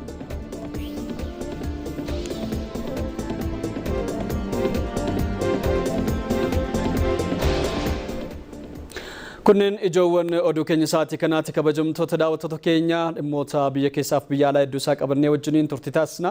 Keessumattuu dhimmi ulaa galaanaa immoo dhimma ijoo yookaan immoo dhuka oduu keenya galgala kanaati. Dhimma ulaa galaanaatiin wal qabsisee hayyoonni maal jedhu ejjennoon mootummaan qabatee deemu maal fakkaachaa jira. As keessatti immoo gaheen hawaasaa maal ta'uu qabaa kan jedhaniif kanneen biroo irratti xiyyeeffannee ajandaa keenya godhannee galgala kanas wajjiniin turtii taasisna. Odeeffannoo biyya alaaf biyya keessaa baay'ee isaas qabannee jirra. Olaanaa yaadessaati hanga xumuraatti nu wajjin tura.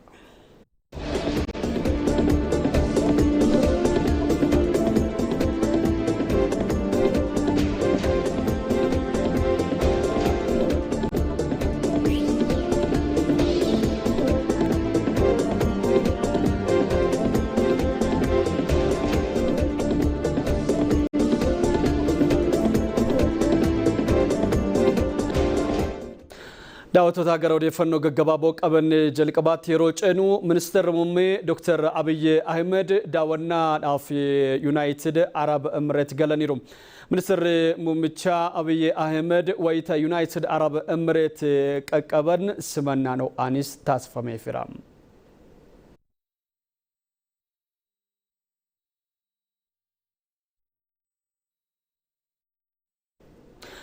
Oduudhuma wal qabatuun ministeerri muummee Dr. Abiy Ahmed fi jilli isaanii Jibuutittis argamuudhaan dhimmoota naannawaa irratti mari'atanii jirani.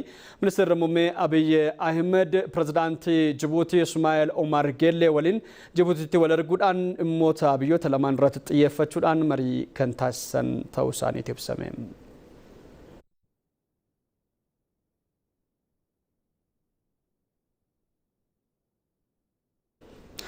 Ministeerri muummee Taanaa Tamasgen Xuranaa Daayirektera Gamtaa Koominikeeshinii Idila Addunyaa Dr. Kosmas Zavazaka waliin mari'ataniiru. Ministeerri muummee Taanaa Tamasgen Xuranaa Daayirektericha waliin misooma dijitaalaa waloo cimsuu irratti dhimmoota dandeessisan irratti xiyyeeffachuudhaan mari'achuu isaanii ibsani. Itoophiyaan damee telekominikeeshiniitiin dabalatee misoomaalee dijitaalaa dhaqqabamaa taasisuudhaaf dandeettii dijitaalaa fi ijaarsa damichaa irratti tarsiimoo dijitaalaa Itoophiyaa 2025tiin bu'aaleen qabatamaan argaman jajjabeessaa ta'uu daayirekterichatti himaniiru. Imala ce'umsaa damee dijitaalaa caalmaatti saffisiisuudhaaf gamticha waliin qindoomina jiru gara boqonnaa caaluutti ceessuudhaaf mariin taasifamee shoora guddaa qabaachuusaas ibsameera. Itoophiyaan dursummaa damichaan qabdu guddisuu fi hubannoo namtolchee ce'umsa dijitaalaatiif faayidaa qabdu irratti qondaaltonni kunneen mari'ataniiru. Ijaarsa dandeettii fi carraalee tumsa haarawaa babal'isuu dhimmoota dandeessisan irrattis mari'achuun isaaniis ibsameera. Waliigalaan tarsiimoo dijitaalaa Itoophiyaa 2030 milkeessuu fi tumsa isaanii gara boqonnaa haaraatti ceesisuudhaaf dhimmoota jalqabamanii fi kanneen biroo irrattis waliin hojjechuudhaaf waliigaluunis ibsameera. Konferensiiwwan damichaan sadarkaa idil addunyaatti gaggeeffaman Itoophiyaatti qopheessuun hojiilee ishee caalmaatti addunyaatti beeksisuudhaaf fuulduratti damichaan deeggarsi waaraa akka taasifamuuf waliigaluun isaas himameera.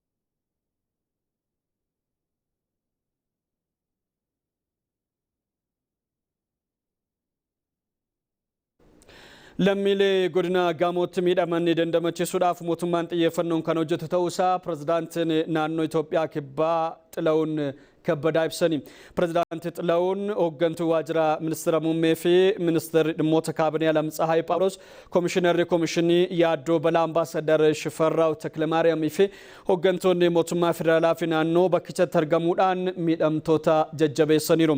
Guyyoottan dura rooba cimaa roobeen godina Gaamoo aanaalee Gaaccoo Baabaa fi Boonkee jedhamanitti balaan sigiga lafaa mudachuun lubbuun namaa darbuu fi qabeenyi manca'uun isaas kan yaadatamudha. Lammiilee balaa mudateen qe'ee fi qabeenya isaanirraa buqqaan koreen deebisanii dhaabuudhaaf hundaa'e carraaqqiin taasifamaa jiraachuun isaas kan beekamudha. Bakkichatti argamuudhaan miidhamtoota kan jajjabeessan pirezidaantiin naannichaa Xilahuun Kabbada lammiilee miidhaman deebisanii dhaabuudhaaf mootummaan xiyyeeffannoon hojjetaa jiraachuu isaas ibsaniiru. Yeroo ammaa kanas naannichatti koreen hundaa'ee hojiitti galuu eeruudhaan lammiileen miidhaman jiru. Lammiileen miidhaman idilee jireenya isaanii idileetti akka deebi'aniif mootummaan naannichaa xiyyeeffannoodhaan hojjechaa jirasii jedhani.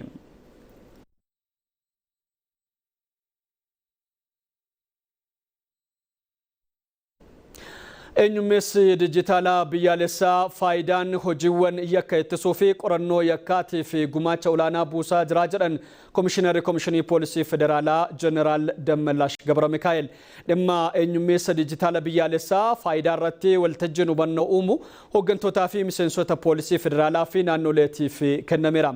Komishinar Jeneraal Dammallaash Gabra Mikaa'el wayita sana akka jedhanitti hojii nageenyaa fi tasgabbii eegsisuu fi bu'aa qabeessa taasisuu keessatti gahee guddaa qaba jedhaniiru. Keessumattuu gochoota yakka bifa adda addaa fi eenyummaa adda addaa fayyadamuudhaan raawwataman ittisuu keessattis faayidaa guddaa akka qabus eeraniiru. Yakkoota walxaxaa fi daangaa qaxxaamuran to'achuu keessattis gahee olaanaa qabaachuu isaas ibsaniiru. Waajjira poolisii Smaart dabalatee sirni ittisa yakka ammayyaa hojiirra oolaa jiraachuu eeru. Sirnoonni akkanaa faayidaa walitti hidhamuun bu'aa guddaa akka argataniifis kan isaan gargaaru ta'uu ibsani. Daayiriktarri olaanaan sagantaa eenyummeessa dijitaalaa Yoodaa'ee Aari'aa Sillaasee akka ibsanitti waraqaan eenyummaa faayidaa hannaa sanadootaa ittisuudhaaf kan gargaaru ta'uu isaa dubbatani. Akkasumas eenyummeessi dijitaalaa faayidaan tajaajila waraqaa malee fi ga'umsa qabu dhaqqabummaa taasisuu keessattis gumaacha guddaa akka qabus ibsaniiru.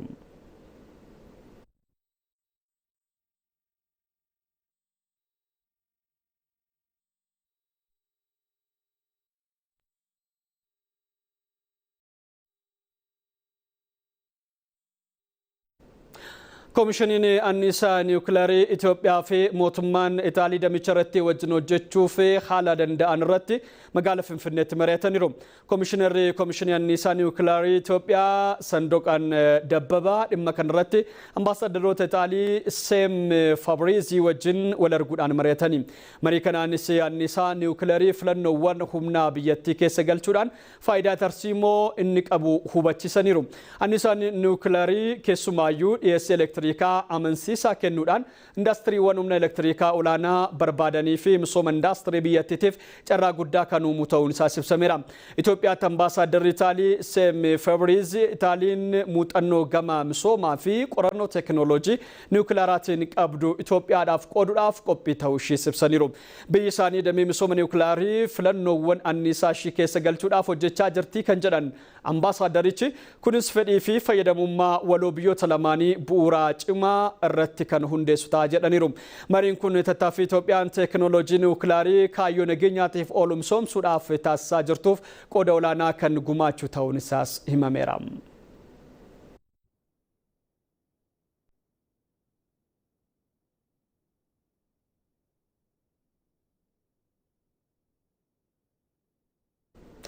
Daawwattoota gara odeeffannoo biyya alaatii qabanneetti yeroo ceenu immoo lammiilee godina ifamaa lammiilee dhiibbaa miidiyaa hawaasaatiin dubartootarraa dhiibbaa qaqqabu ittisuudhaaf Google Meta fi TikTok waliin waliigaltee mallatteessuu ishee Meksikoon ibsiteetti.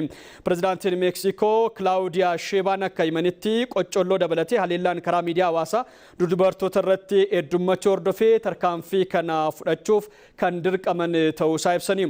Bara 2024 qofa Meksikoo keessatti dubartoota miiliyoona 11 irratti karaa onlaayinii arrabsoo fi qoccoollaan akka dhaqqabe pirezidaant Claudiin ibsaniiru. Waliigaltee Meksikoo fi Google Meta Meetaa fi TikTokii waliin mallattaa'e kana ergaa fi suuraawwan dubartoota miidhaan akkuma miidiyaa hawaasaa kanneen biraa irratti lakkifamaniin hatattamaan akka haqamanii fi dhorkaman waliigalamuusaa pirezidaantichi ibsaniiru. Pirezidaantii Meeksikoo Kilaawudiyaa Sheebaan pirezidaantii dubartii jalqabaa kan taate imaammataa fi seerota cunqursaa fi dhiibbaa dubartootaa irra qaqqaban hambisuudhaaf kutannoon kan hojjechaa jirtu ta'uun ishee kan yaadatamudha.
Oduu biyya alaa kan biraatiin paartiin Chaayinaas Naashinaal Koongireesii jedhamu walga'iisaa waliigalaa marsaa arfaffaa xumureera. Sagantaa cufiinsaa yaa'ii waliigalaa paartichaa magaalaa guddoo biyyattii Beejingitti gaggeeffame irratti pirezidaantii biyyattii Xi Jinping fi aangoonni biroo argamaniiru. Yaa'ii waliigalaa kanaan seera baastonni biyyattii gabaasa raawwii hojii mootummaa raggaasisaniiru. Kana malees immoo karoora guddina dinagdee waggoota 5 dhufanii kan marsaa 15ffaa paartichaa bara 2026 hanga 2030tti turus raggaasisaniiru. Bajeta waraana biyyattiis dhibbeentaa 7tti guddisuun walga'ii isaaniis xumuranii jiru. Yaa'ii waliigalaa kanaan wixinee labsii eegumsa naannawaa fi wixinee seeraa tokkummaa saboota dabalatee labsiiwwan biroos raggaasifamaniiru.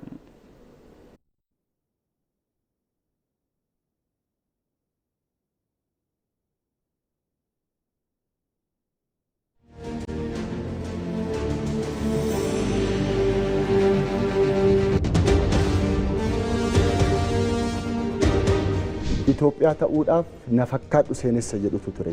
Rakkoo lafarra harkifatee dhufee aangoo mootummaa qabannee yeroo waggaa tokko hin caalle keessatti konferensii nagaa biyyoolessaa yaamuudhaaf murteeffannee jirra. Yoo biyya kana keessatti cabinsi siyaasaa jira, rakkoon hammattummaa jira jettanii kan kaastan yoo ta'e ammam marii kanaaf qophiidha. Nagaa sirna qabu, seera qabu, caaseffama qabu, hunda hirmaachisu Dimookiraatawaadha kan nuti gaggeeffamu barbaannu. Namoota galcheera, mariisiseera, teessiseera, namoota warra afanii jedhanoo. Warri karaa waraanaa hin baasu jedhan qaama marii biyyaalessaa kana ta'an jiru. Lolli biyya kana keessa jiru hir'ina dimookiraasii irraa akka ta'e uummati biyya kanaa itti amanaa. Boora'uu nageenyaa kana keessatti gahee isinirraa eegamu baattaniitu jettanii amantu akka paartii keessanii. Karaa nagaatiin filannoodhaan gaaffiin uummata Oromoo deebi'aa akka jiru qabna.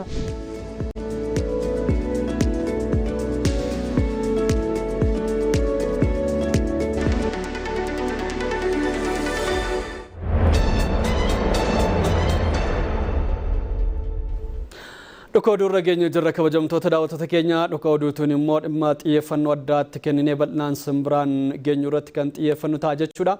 Dhimma addaa yookaan immoo ajandaa keenya galgala kanaatiin dhimma ulaa galaanaa irratti xiyyeeffanna. Itoophiyaan gaaffii ulaa galaanaa gaafataa jirtu seenaa haqaa fi ragaa irratti hundaa'inidha. Dhimmi abbaa qabeenyummaa ulaa galaanaa Itoophiyaa seenaa dogoggoraa kan sirreessu gaaffii haqaatis jedhameera. Habaabomaa immoo dhimma kanarratti waan qindeessite qabdi haadhaawwan. Galaana Diimaa waliin uumamaanis ta'e seenaan walitti dhufeenya kan qabdu Itoophiyaan buufata dooniiwwan ishee qarqara Galaana Diimaatti bulchaas turte.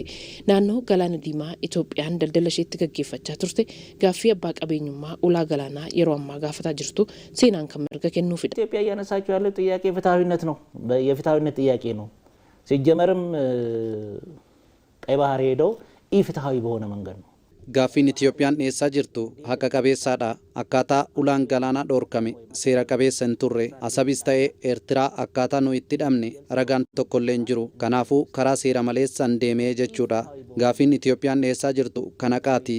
Itiyoophiyaan abbaa qabeenyaa ulaa galaanaati. Akkuma alula abbaa naggaa jedhanitti ዳንጋን ኢትዮጵያ ገላና ዲማዳ የወደብ ጥያቄ የባህር በር ጥያቄ በሚመጣበት ጊዜ ጋፍን ሁላ ገላና ወይ ተጋፈተሙ ሰበብን ገራገራ ይተከነሙ ደንዳ ሰበብን ኢን ጆን ገሩ ሴር መሌሱማ ስሬሱዳ ኢትዮጵያን ወይታ ቡፈተ ዶኒ ቡልቻ ቱርቴ ሰነቲ ብዮተ አዱኛ ወሊን ሀሪሮ ደልደላፊ ዲፕሎማሲ ጋሪ ቀባቻ ከቱርቴ ሴናን ረጋዳ ኢትዮጵያን አባ ቀበኛ ሁላ ገላና ተውፊ ጋፊ ምርጋ ካራ ነጋቲን ዴሲተ ኩን ኢመጅራቹ ፊ ጅራቹ ደቡ ከንተይ ፋይዳ ብያለሳቲ ቀይ ባህርን ክሌም ስናረግ ንግድ ብቻ አይደለም ኢትዮጵያ የህልውና ስጋት አለባት ገላና ዲማ ከኑ ያኑ ዳልዳላፍ ቆፋሚቲ ኢትዮጵያን ያደው ከሰ ጅርቲ ፈኬኛፍ ፈጌኛ ሰብኑ ይራ ኪሎሜትር 60 አንገ 70 ከንታውዳ ገላንቻ ቢራ ዳበተኒ ዳንጋ ኢትዮጵያ ሶንታኔ መጋላ ፊንፊኔ ሩኩቱ ደንደው ከናፉ ኢትዮጵያን ከራ ገላንቻ ኦሶ ወራራምቴ ሀል ኢትዮጵያ ኢትስቱ እንጅሩ ከናፉ እዩማ ከሳ በውፍ ኡላ ገላናቲ በውን በርባቺሳዳ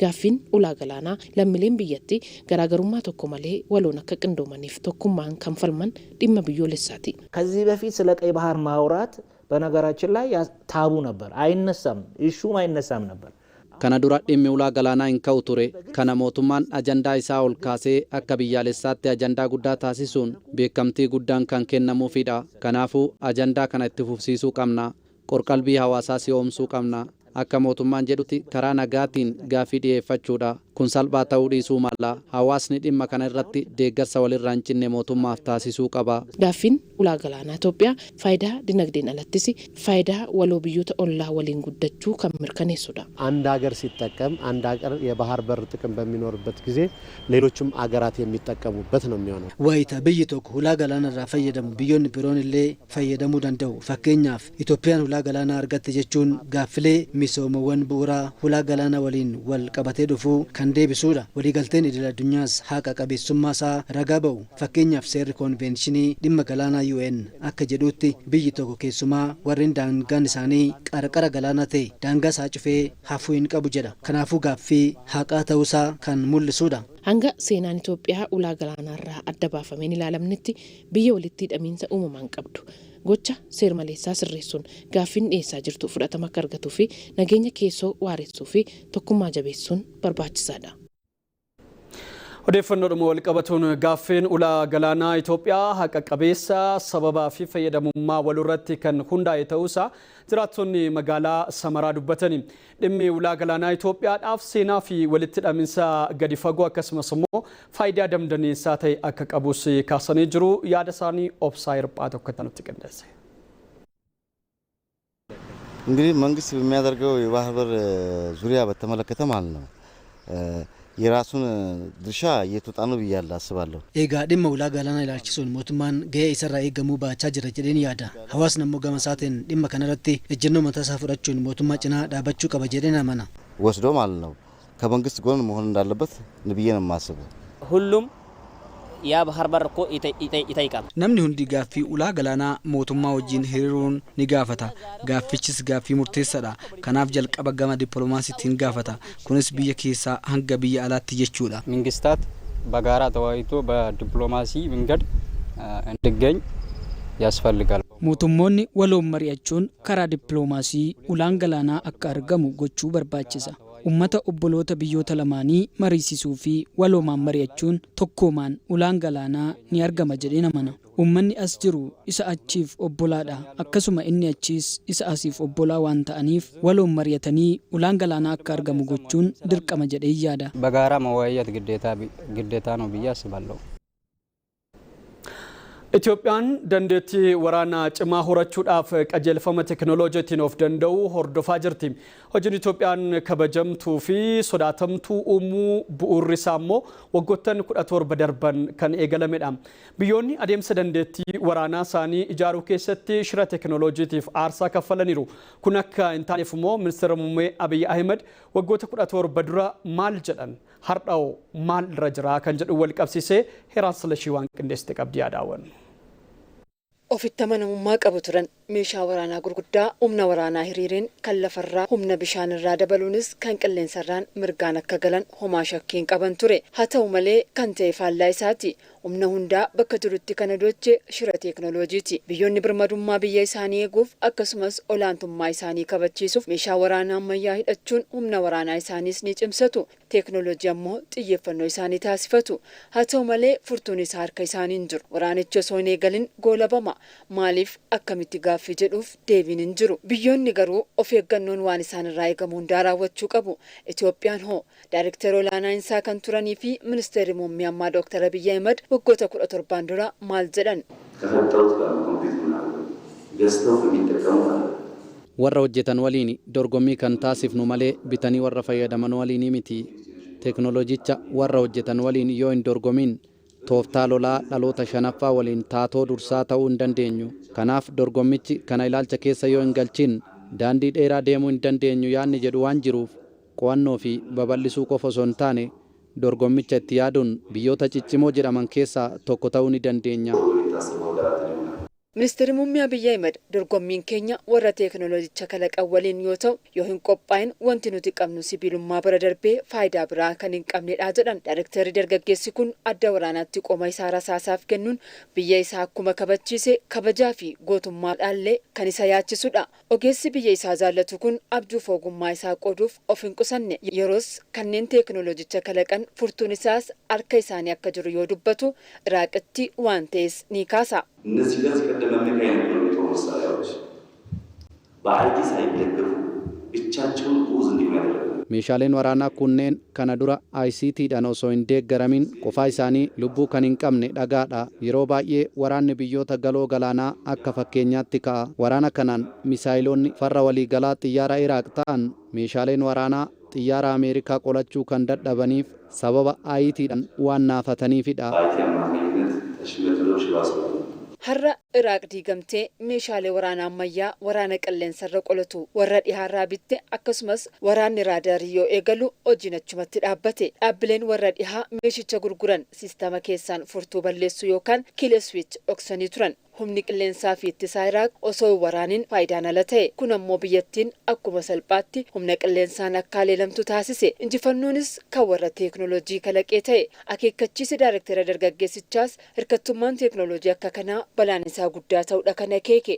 Tooftaa waraanaa dhaloota shanaffaan weerarri guddaan lafarra osoo hin taane daataa fi dambaliidhaan waan ta'eef hadammaqnu kan jedhus akeeka ture. Jijjiirama akka biyyaatti ta'e waggoottan 17 dura abjuu jabaa ture. Bitootessi 2010 kan wal quunnamsiise taatee abjuu gara dhugaatti geeddareedha. Abjuu gaarii biyyaaf qabaniin kan itti fufan ministeerri muummee baruma kana baatii caamsaa 2010 jeneraalota waraanaa waliin dhimma biyya gama hundaan tiksuu irratti yoo mari'atan haasaa ijoon isaanii dhimma kana ture. ዌስት ኮስት ላይ የተፈጠረ ስህተት በዳታ ነው። ጥይት የለም፣ ሚሳኤል የለም፣ ቦምብ የለም። Baha giddu galeessaatti dogoggorri uumame daataadhaani. Xiyyiitiin hin jiru, misaayiliin hin jiru, boombiin hin jiru. Magaalaa guddoo diinagdeen addunyaatti socho'u kuffisaa yookiin har'a googilii dhaabbata muummee isaa irraa osoo addaan cite sochiin keenya hedduun addaan cita. Dhiibbaa seekendii muraasan biyyoota kan biraa barbadeessuu dandeessa. Humna qilleensaa hidhannee loltuu leenjifnee xiinsammuu ijaarree yoo goolamnu nuti adda waraanaa jirra. Isaan seensuma irratti waraanicha garagalchuu danda'u. ሼክ አድርጎ ውጊያውን አፕሳይድ ዳውን ሊገለብጠው ይችላል። Akeekkachiifni waggoottan 17 dura daayirektara dargaggeessaan kenname har'a imaammata raayyaa ittisaa gaachana biyyaa ta'eera. Shira teeknooloojii diiguuf abbaa teeknooloojii ta'uun filannoo osoo hin taane dirqama ta'uu jala sararee kaa'eera. Cancala hirkattummaa kukkutuun dandeettii ofiin qilleensaaf dachee biyya ofii eeguun adda waraanaa dhokataa sirriitti to'achuu gaafata. Kun hundi garuu qophii malee yaadamu. Jechi ministeera muummees kanuma cimsa. Qophaa'uu ammas qophaa'uu hojii manee boriif hin bulleedha. በራሽያ ዩክሬን ጦርነት አይታችሁ ከሆነ የዩክሬን ኔትወርክ ቴሌኮም እንዳለ ዳውን ሲሆን በሳተላይት ኮሙኒኬሽን ነው በአንድ ጊዜ እንዲቀጥል የተደረገው። Waraana Raashiyaa fi Yuukireen yoo argitan kan akka Itiyoo Telekoom yoo addaan citan walqunnamtiin satalaayitii akka itti fufuudha kan taasifame. Akka kanaan dura teeknooloojiin ispeesii qananii osoo hin taane biyya tokko itti fufsiisuuf baay'ee murteessaadha.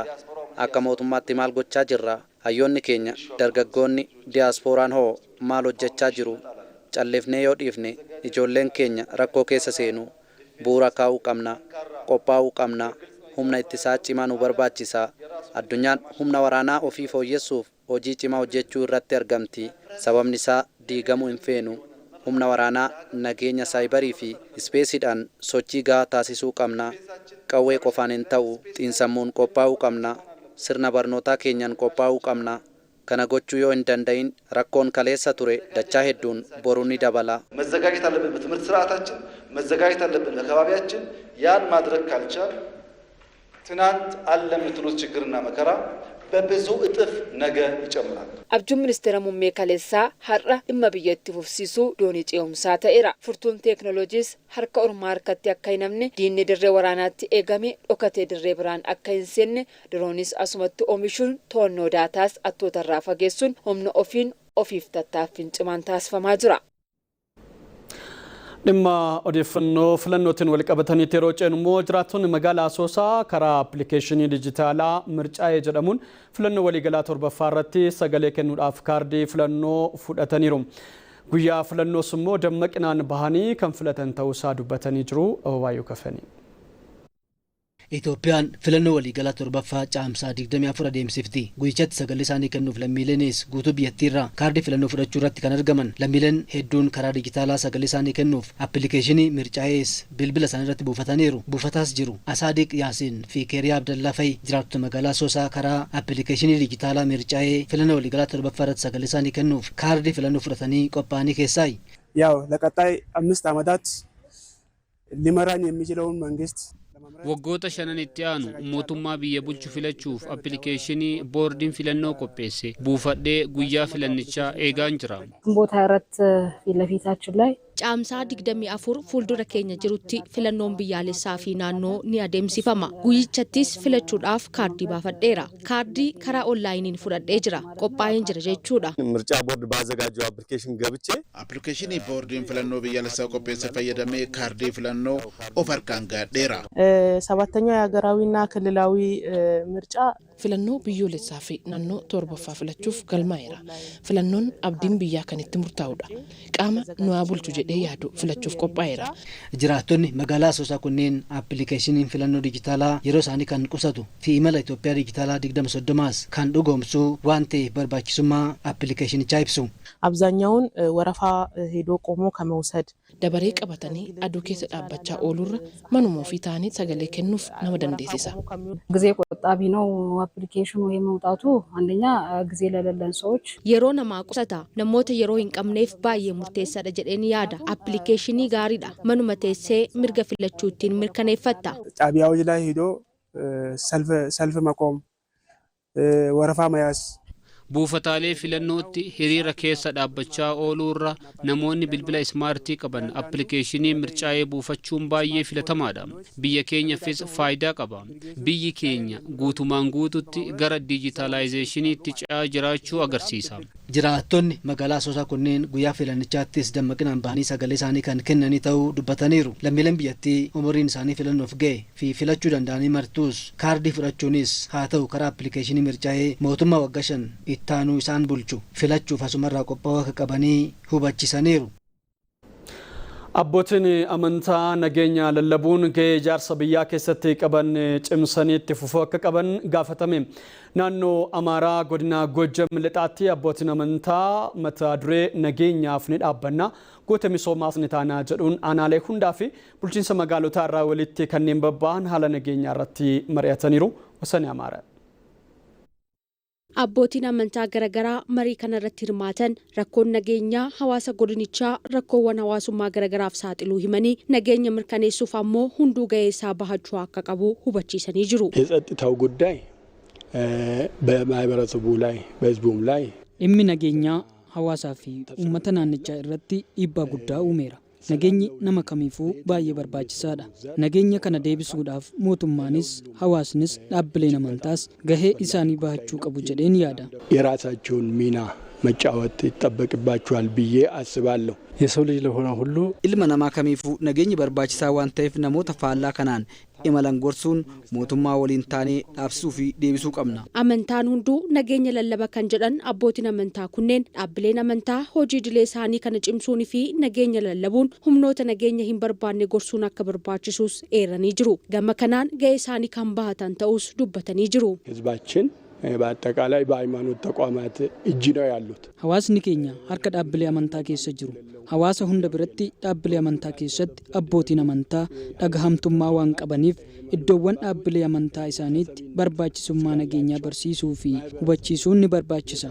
Namoonni nageenya hin barbaanne yoo jiraatan namoota kanneen adda baasuun ofitti dhiyeessinee karaa sirrii akka deeman taasisuun ni danda'ama jedheen yaada. ትክክለኛውን መንገድ እንዲሄዱ ማድረግ ይቻላል ብዬ አስባለሁ። ስለ ሰላም እንጸልያለን፣ ስለ ሰላም እንሰብካለን። ዋይ ነገኛ ni kadhanna ni barsiifna qiddaasiidhaanis mahileetiidhaanis waa'een nageenya kan irratti lallabamne hin jiru. Gama barumsa wangeelaanis akkasuma manni amantaa kan lallabdu waa'ee nagaati. Amantootas mana amantaatti kan barsiisnu guyyaa guyyaan waa'ee nagaati. Waldhabdeen qaamolee alaan deeggaramuun mudatu biyya keenya kan diiguu fi hawaasa keenyas kan miidhu ta'uu beekuu qabna kan jedhan hoogganaan waajjira paartii badhaadhinaa damee Goojjaam Lixaa Abbaay Alamuu kana hubachuun faayidaa biyyaalessaa keenya kabachiisuuf waloon hojjechuun akka barbaachisus himanii jiru. Abbootiin amantaa dhimmoota garaagaraa irratti iftoomina qabaachuun amantoonni isaanii dhimma nageenyaa irratti ilaalcha wal fakkaataa akka qabaatan barsiisuu akka qabanis dhaamanii jiru.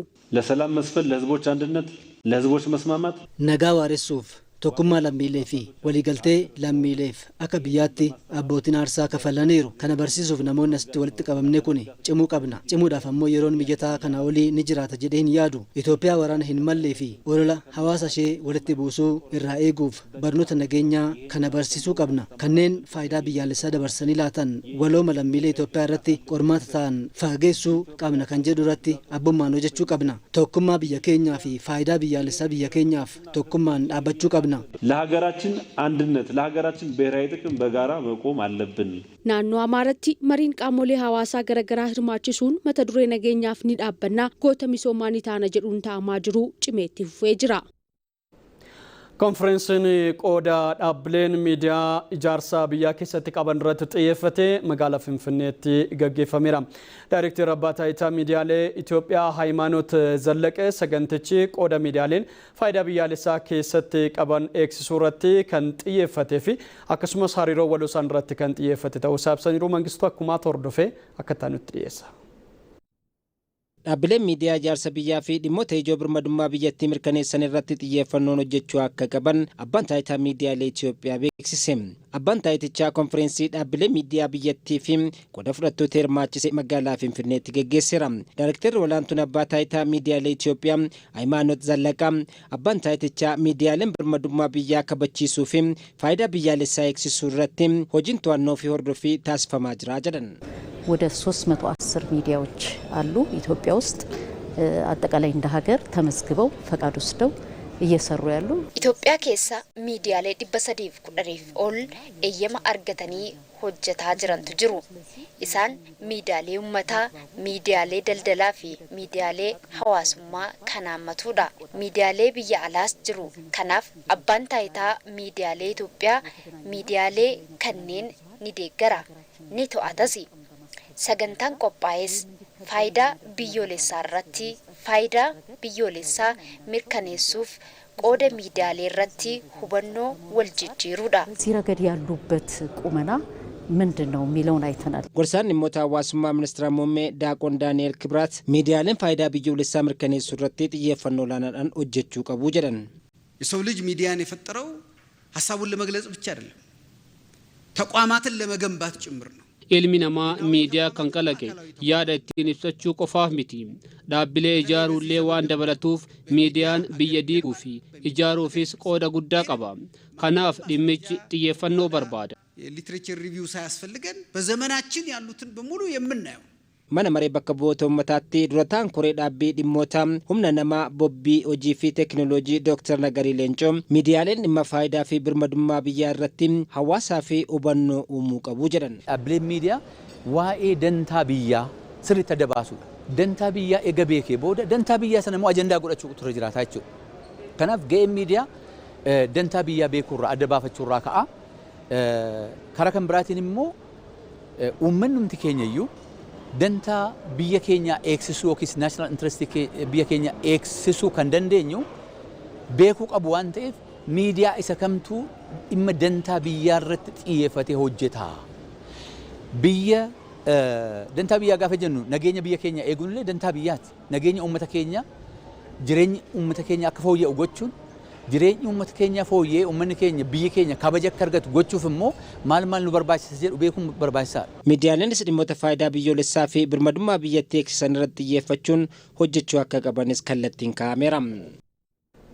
Itoophiyaan qabeenya bineensota bosonaa guddaa qabdu sirnaan eeguudhaan dinagdee biyyattiitiif oolchuudhaaf xiyyeeffannoon hojjetamuu akka qabu abbaan taayitaa bineensota bosonaa Itoophiyaa beeksise.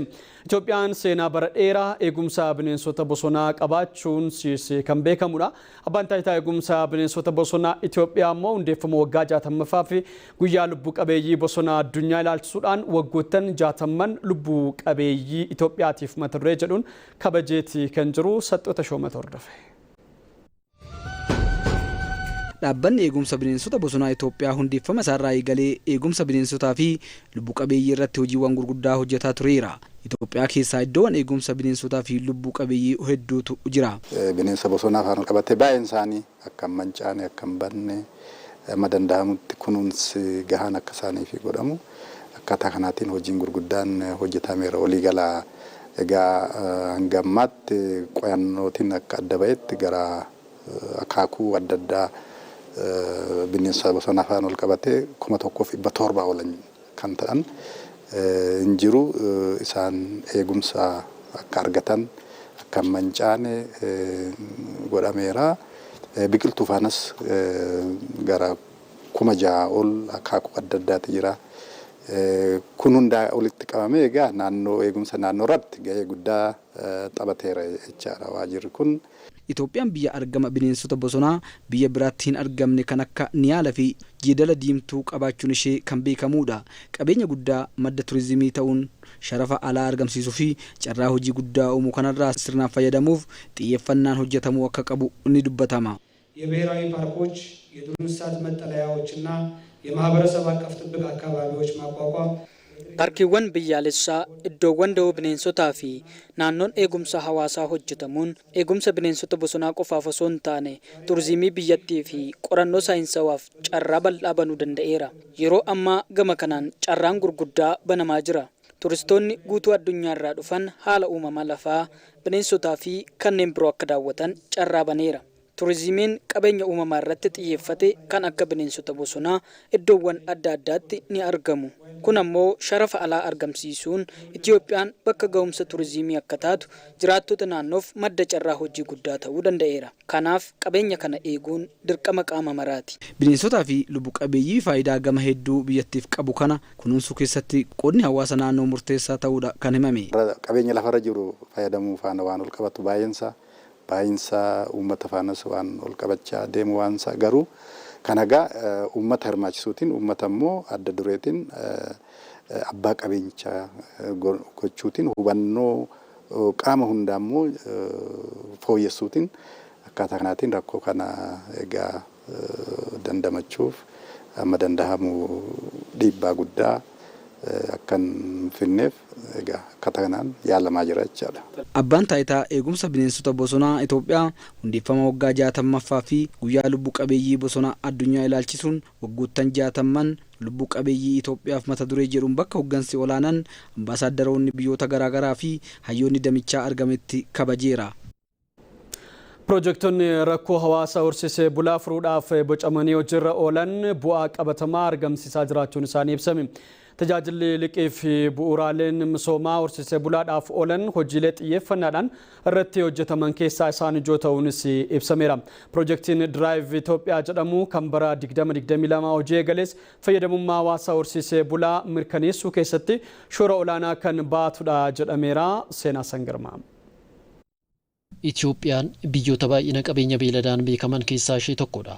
baay'ina qabeenya beeladaatiin Afrikaa irraa sadarkaa tokkoffaa addunyaa irraa immoo sadarkaa kurnaffaa irratti kan argamtu Itoophiyaan waggoota dheeraaf faayidaa damicharraa argachuun malte argachaa akka hin turre ministeera deetaan qonnaa Dr. Fiqiruu Raggaasaa yaadachiisaniiru.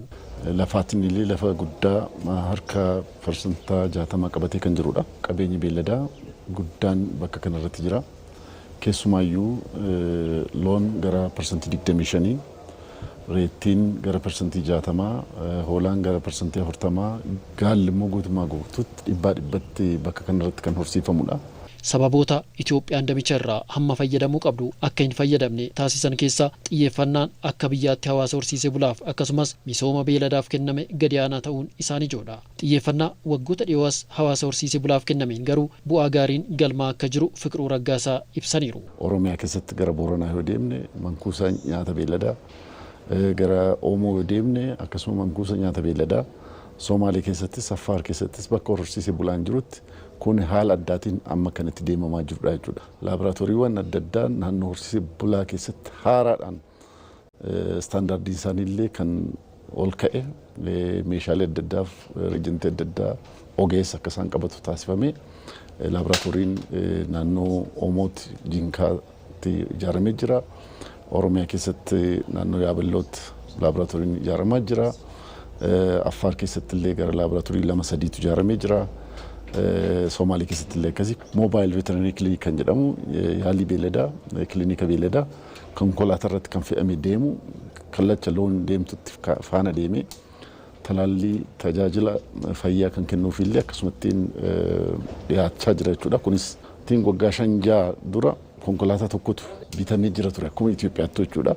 Isheen akka achievmentii guddaa tokkotti haasa'aa turre yeroo ammaa kana garuu dhiyooma kana gara konkolaataa 9-8 dabarsineerra ammas immoo baay'ee kan bitamee darbuudhaaf qixaa'anii jiran jiru jechuudha. Piroojeektiin Diraayiv Itoophiyaa yaaddoo balaa hir'isuu hammattummaa mirkaneessuu fi dinagdee hawaasa horsiisee bulaa fooyyessuu kaayeffachuun deeggarsa baankii addunyaatiin Itoophiyaatti hojiirra oolaa jiru faayidaa damicharraa argamu guddisuu keessatti shoora olaanaa qaba kan jedhan ammoo qindeessaa piroojeektichaa Jamaal Aliyyeeti. Piroojeektiin kun inshuraansii qofaa miti kan qabu horsiisee bulaan walii gurmaa'ee waldaan gurmaa'ee maallaqa keessa seenee bitta tokko amma rakkoon horsiisee bulaa Itoophiyaati kan jedhamu rakkoo horsiisee bulaa Itoophiyaa qofa otoo hin ta'in rakkoon daldala beeladaa Itoophiyaa keessa jiru keessaa tokko horsiisee bulaa kan hirmaachifnu waan tureef. Amma horsiisee bulaan as keessatti hirmaachuu danda'uu qaba. Yoo horsiisee bulaan hin hirmaatiin lakkoon gabaa haga ammaan qunnamaatiin jiru kun fooyya'insa wayituun argatu jedhamee yaadamu. Waan sana ta'eef horsiisee bulaa kana gurmeessinee gabaa kana keessatti akka hirmaatu gochuun barbaachisaa waan ta'eef waldaaleen hedduu gurmaa'anii sanarratti hojjechaa jira. Ijaarsa daandii alamganaa Buttaajiraa qixa karoorfameen xumuruudhaaf hojiin bu'uuraalee misoomaa daandicharra jiran dursanii kaasu qormaata ta'aa jiraachuusaa himameeti kan jiru. Daandichi biliyoona 14 oliin hojjetamaa kan jiru yoo ta'u rakkinicha furuun haala karoorfameen xumuruudhaaf immoo dhimmamtoota waliin xiyyeeffannoodhaan hojjetamaa jiraachuusaa bulchiinsi daandiiwwanii beeksisee jira. Saayii Soorichaati kan achitti argamuudhaan qindeesse waliin daawwanna.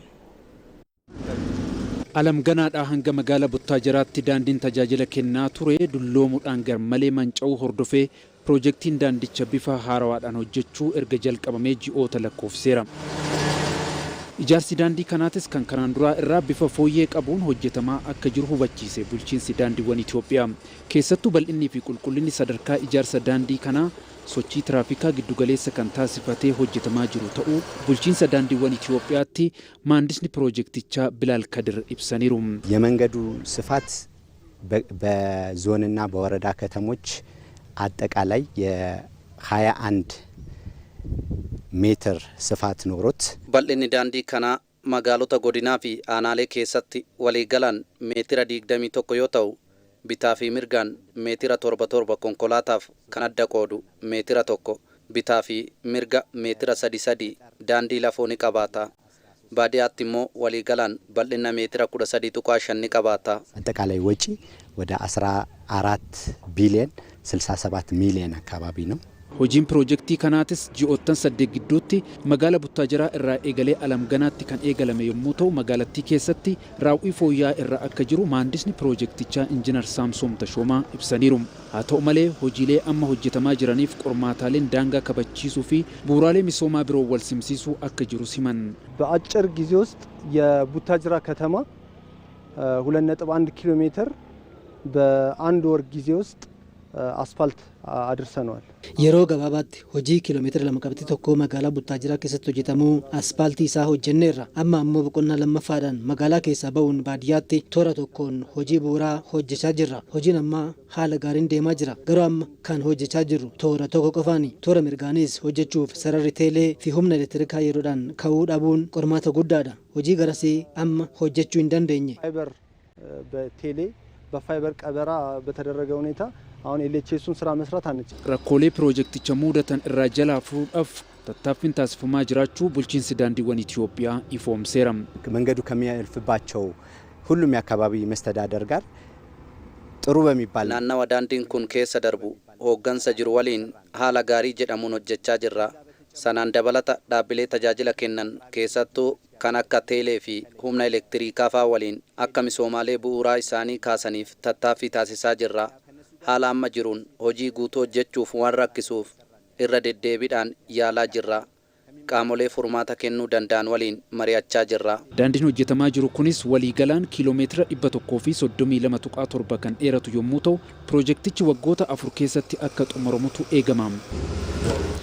Oduu keenya xumuraatiin ulaan galaanaa Hormuz cufamuu isaatiin gaagama dinagdee Itoophiyaa irra ga'u hambisuudhaaf mootummaan tarkaanfii filmaataa hatattamaa fudhachaa jiraachuu isaa ministeerri maallaqaa Ahmad Shidee ibsani. Ulaan galaanaa Hormuz cufamee turraan gaaga'amni dinagdee biyyoota irra ga'u hammaataa akka deemus ibsameera. Awwaayyoo kafanii.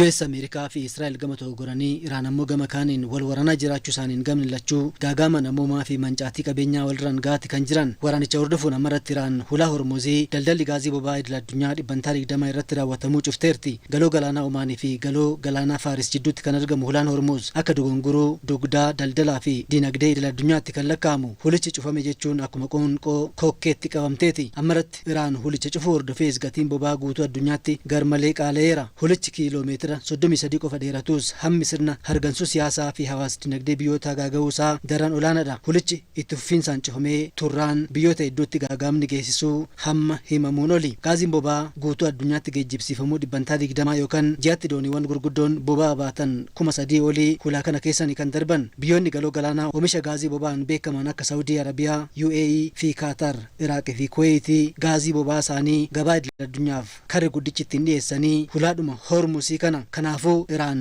hulaa Hormuzii kana itti fufiinsaan cufnaan yookaan naannawichi dirree waraanaa ta'ee itti fufnaan xiinxaltoonni dinagdee akka jedhanitti gatiin barmeela tokkoo hanga doolaara 200 olitti ol guddachuu akka danda'udha. Waraanichaan duratti gatiin gaazii boba'aa doolaara 69 ture. Ammarratti doolaara 98 irra ga'eera. Beenzilli doolaara 75 irraa gara doolaara 139 tti guddateera. Akkasuma gatiin naaftaa adii doolaara 179 tti guddateera. Gatiin gaazii boba'aa dabalaan baasii geejjibsiisaa fi oomishaa waan dabalatuuf gatiin bu'uuraalee misoomaa biroos guutuu addunyaatti garmalee dabalaa deemuu itti fufa. Dhaabbileenii fi indaastiriiwwan idil addunyaas tasgabbii dhabaa waan deemaniif sosochiin investimantiis ni dhaabbata. Biyyoonni bahaa akka Chaayinaa, Hindii, Jaappaanii fi Kooriyaa kibbaa fa'i gaazii boba'aa baha giddu galeessaatti argatu waan ta'eef gaagaamni isaanirra ga'uus garmalee isaan miidha. US Ameerikaa fi biyyoonni dhiyaa kuwwanis hamma ta'e oomisha gaazii uumamaa kan isaanii qabaatanis isaanis hulaan Hormuzii cufamee turraan miidhamarraa hin hafan. Ammarratti gaagaama uumamaa jiru kanaan miidhaa addunyaa guuturra gahuu fi qaaleensa gatii boba'aa dabalaa deemuu hir'isuuf biyyootni miseensaa ejensii inerjii idil addunyaa gaazii kuufamaa qaban barmeela miiliyoona 400 gabaaf dhiyeessuuf walii galaniiru. As a result of the discussions among IEM members, waliigaltee biyyoonni miseensa ejensii inerjii idil addunyaa raawwataniin seenaa keessatti yeroo jalqabaaf gaazii boba'aa barmeela miiliyoona 400 ol gabaa idil addunyaa tasgabbeessuuf gabaaf dhiyeessuuf walii galameera. Hulaan Hormuz cufamuun dinagdee Itoophiyaa guddina saffisaa irra jiruufis sodaa guddaadha. Itoophiyaanis beenzilaaf naaftaa akkasuma boba'aa xiyyaaraa Saawudii, UAE fi Kuwait irraa kan galchitu. Hulaadhuma Hormuzii kana keessaani biyyattiin durattuu qaala'insa gatii gaazii boba'aa kallattiin lammiilee bira akka hin geenyeef deeggarsa yookaan diggoma birrii biliyoonota hedduu taasisaati kan jirtu. በዓለም አቀፍ ደረጃ የነዳጅ ቀውስ የተፈጠረ ያለበት ሁኔታ ነው ያለው። ሰደርካ ድል አዱኛatti gaaga'amni boba'aa haala itti uumamaa jirutu jira. Akka biyya keenyaatti haalicha to'achuuf caancala gaazii boba'aa ulaa hormuuzii addaan cite filmaata biraan dafnee bakka buusuuf dhiyeessii boba'aa amansiisaa mirkaneessuuf carraa olaanaa taasisaa jirra. ቋም እንዲቻል በሌሎች አማራጮች በአፋጣኝ የነዳጅ ግዢ በማድረግ በሀገራችን የሚቀርበው የነዳጅ አቅርቦት አስተማማኝነት እንዲረጋገጥ ከፍተኛ ጥረት ያለው ስራ እየተሰራ ይገኛል። ወልማ ገለት ወራነች ብዮተ ገማገመና ወልወራና ጅራኒ ቆፋ ኦሶንታን ከንሜዱ ዲናግዴ ኢድል አዱኛ ፊ ዲናግዴ ብዮተ ኢድል አዱኛ መራት ከንጋገው kabajamtoota daawwattoota keenya sa'aatii 12 kaasuudhaan odeeffannoowwan garaagaraa simbiraan geenye hanga sa'aatii 2 turtii taasisnee jirra. Odeeffannoo bifa biyyaa wajjin turtii bal'aa taasisaniif guddaa galatoomaa isiniin jenna. Olaanaa yaaddessaan ture halkan gaarii isiniif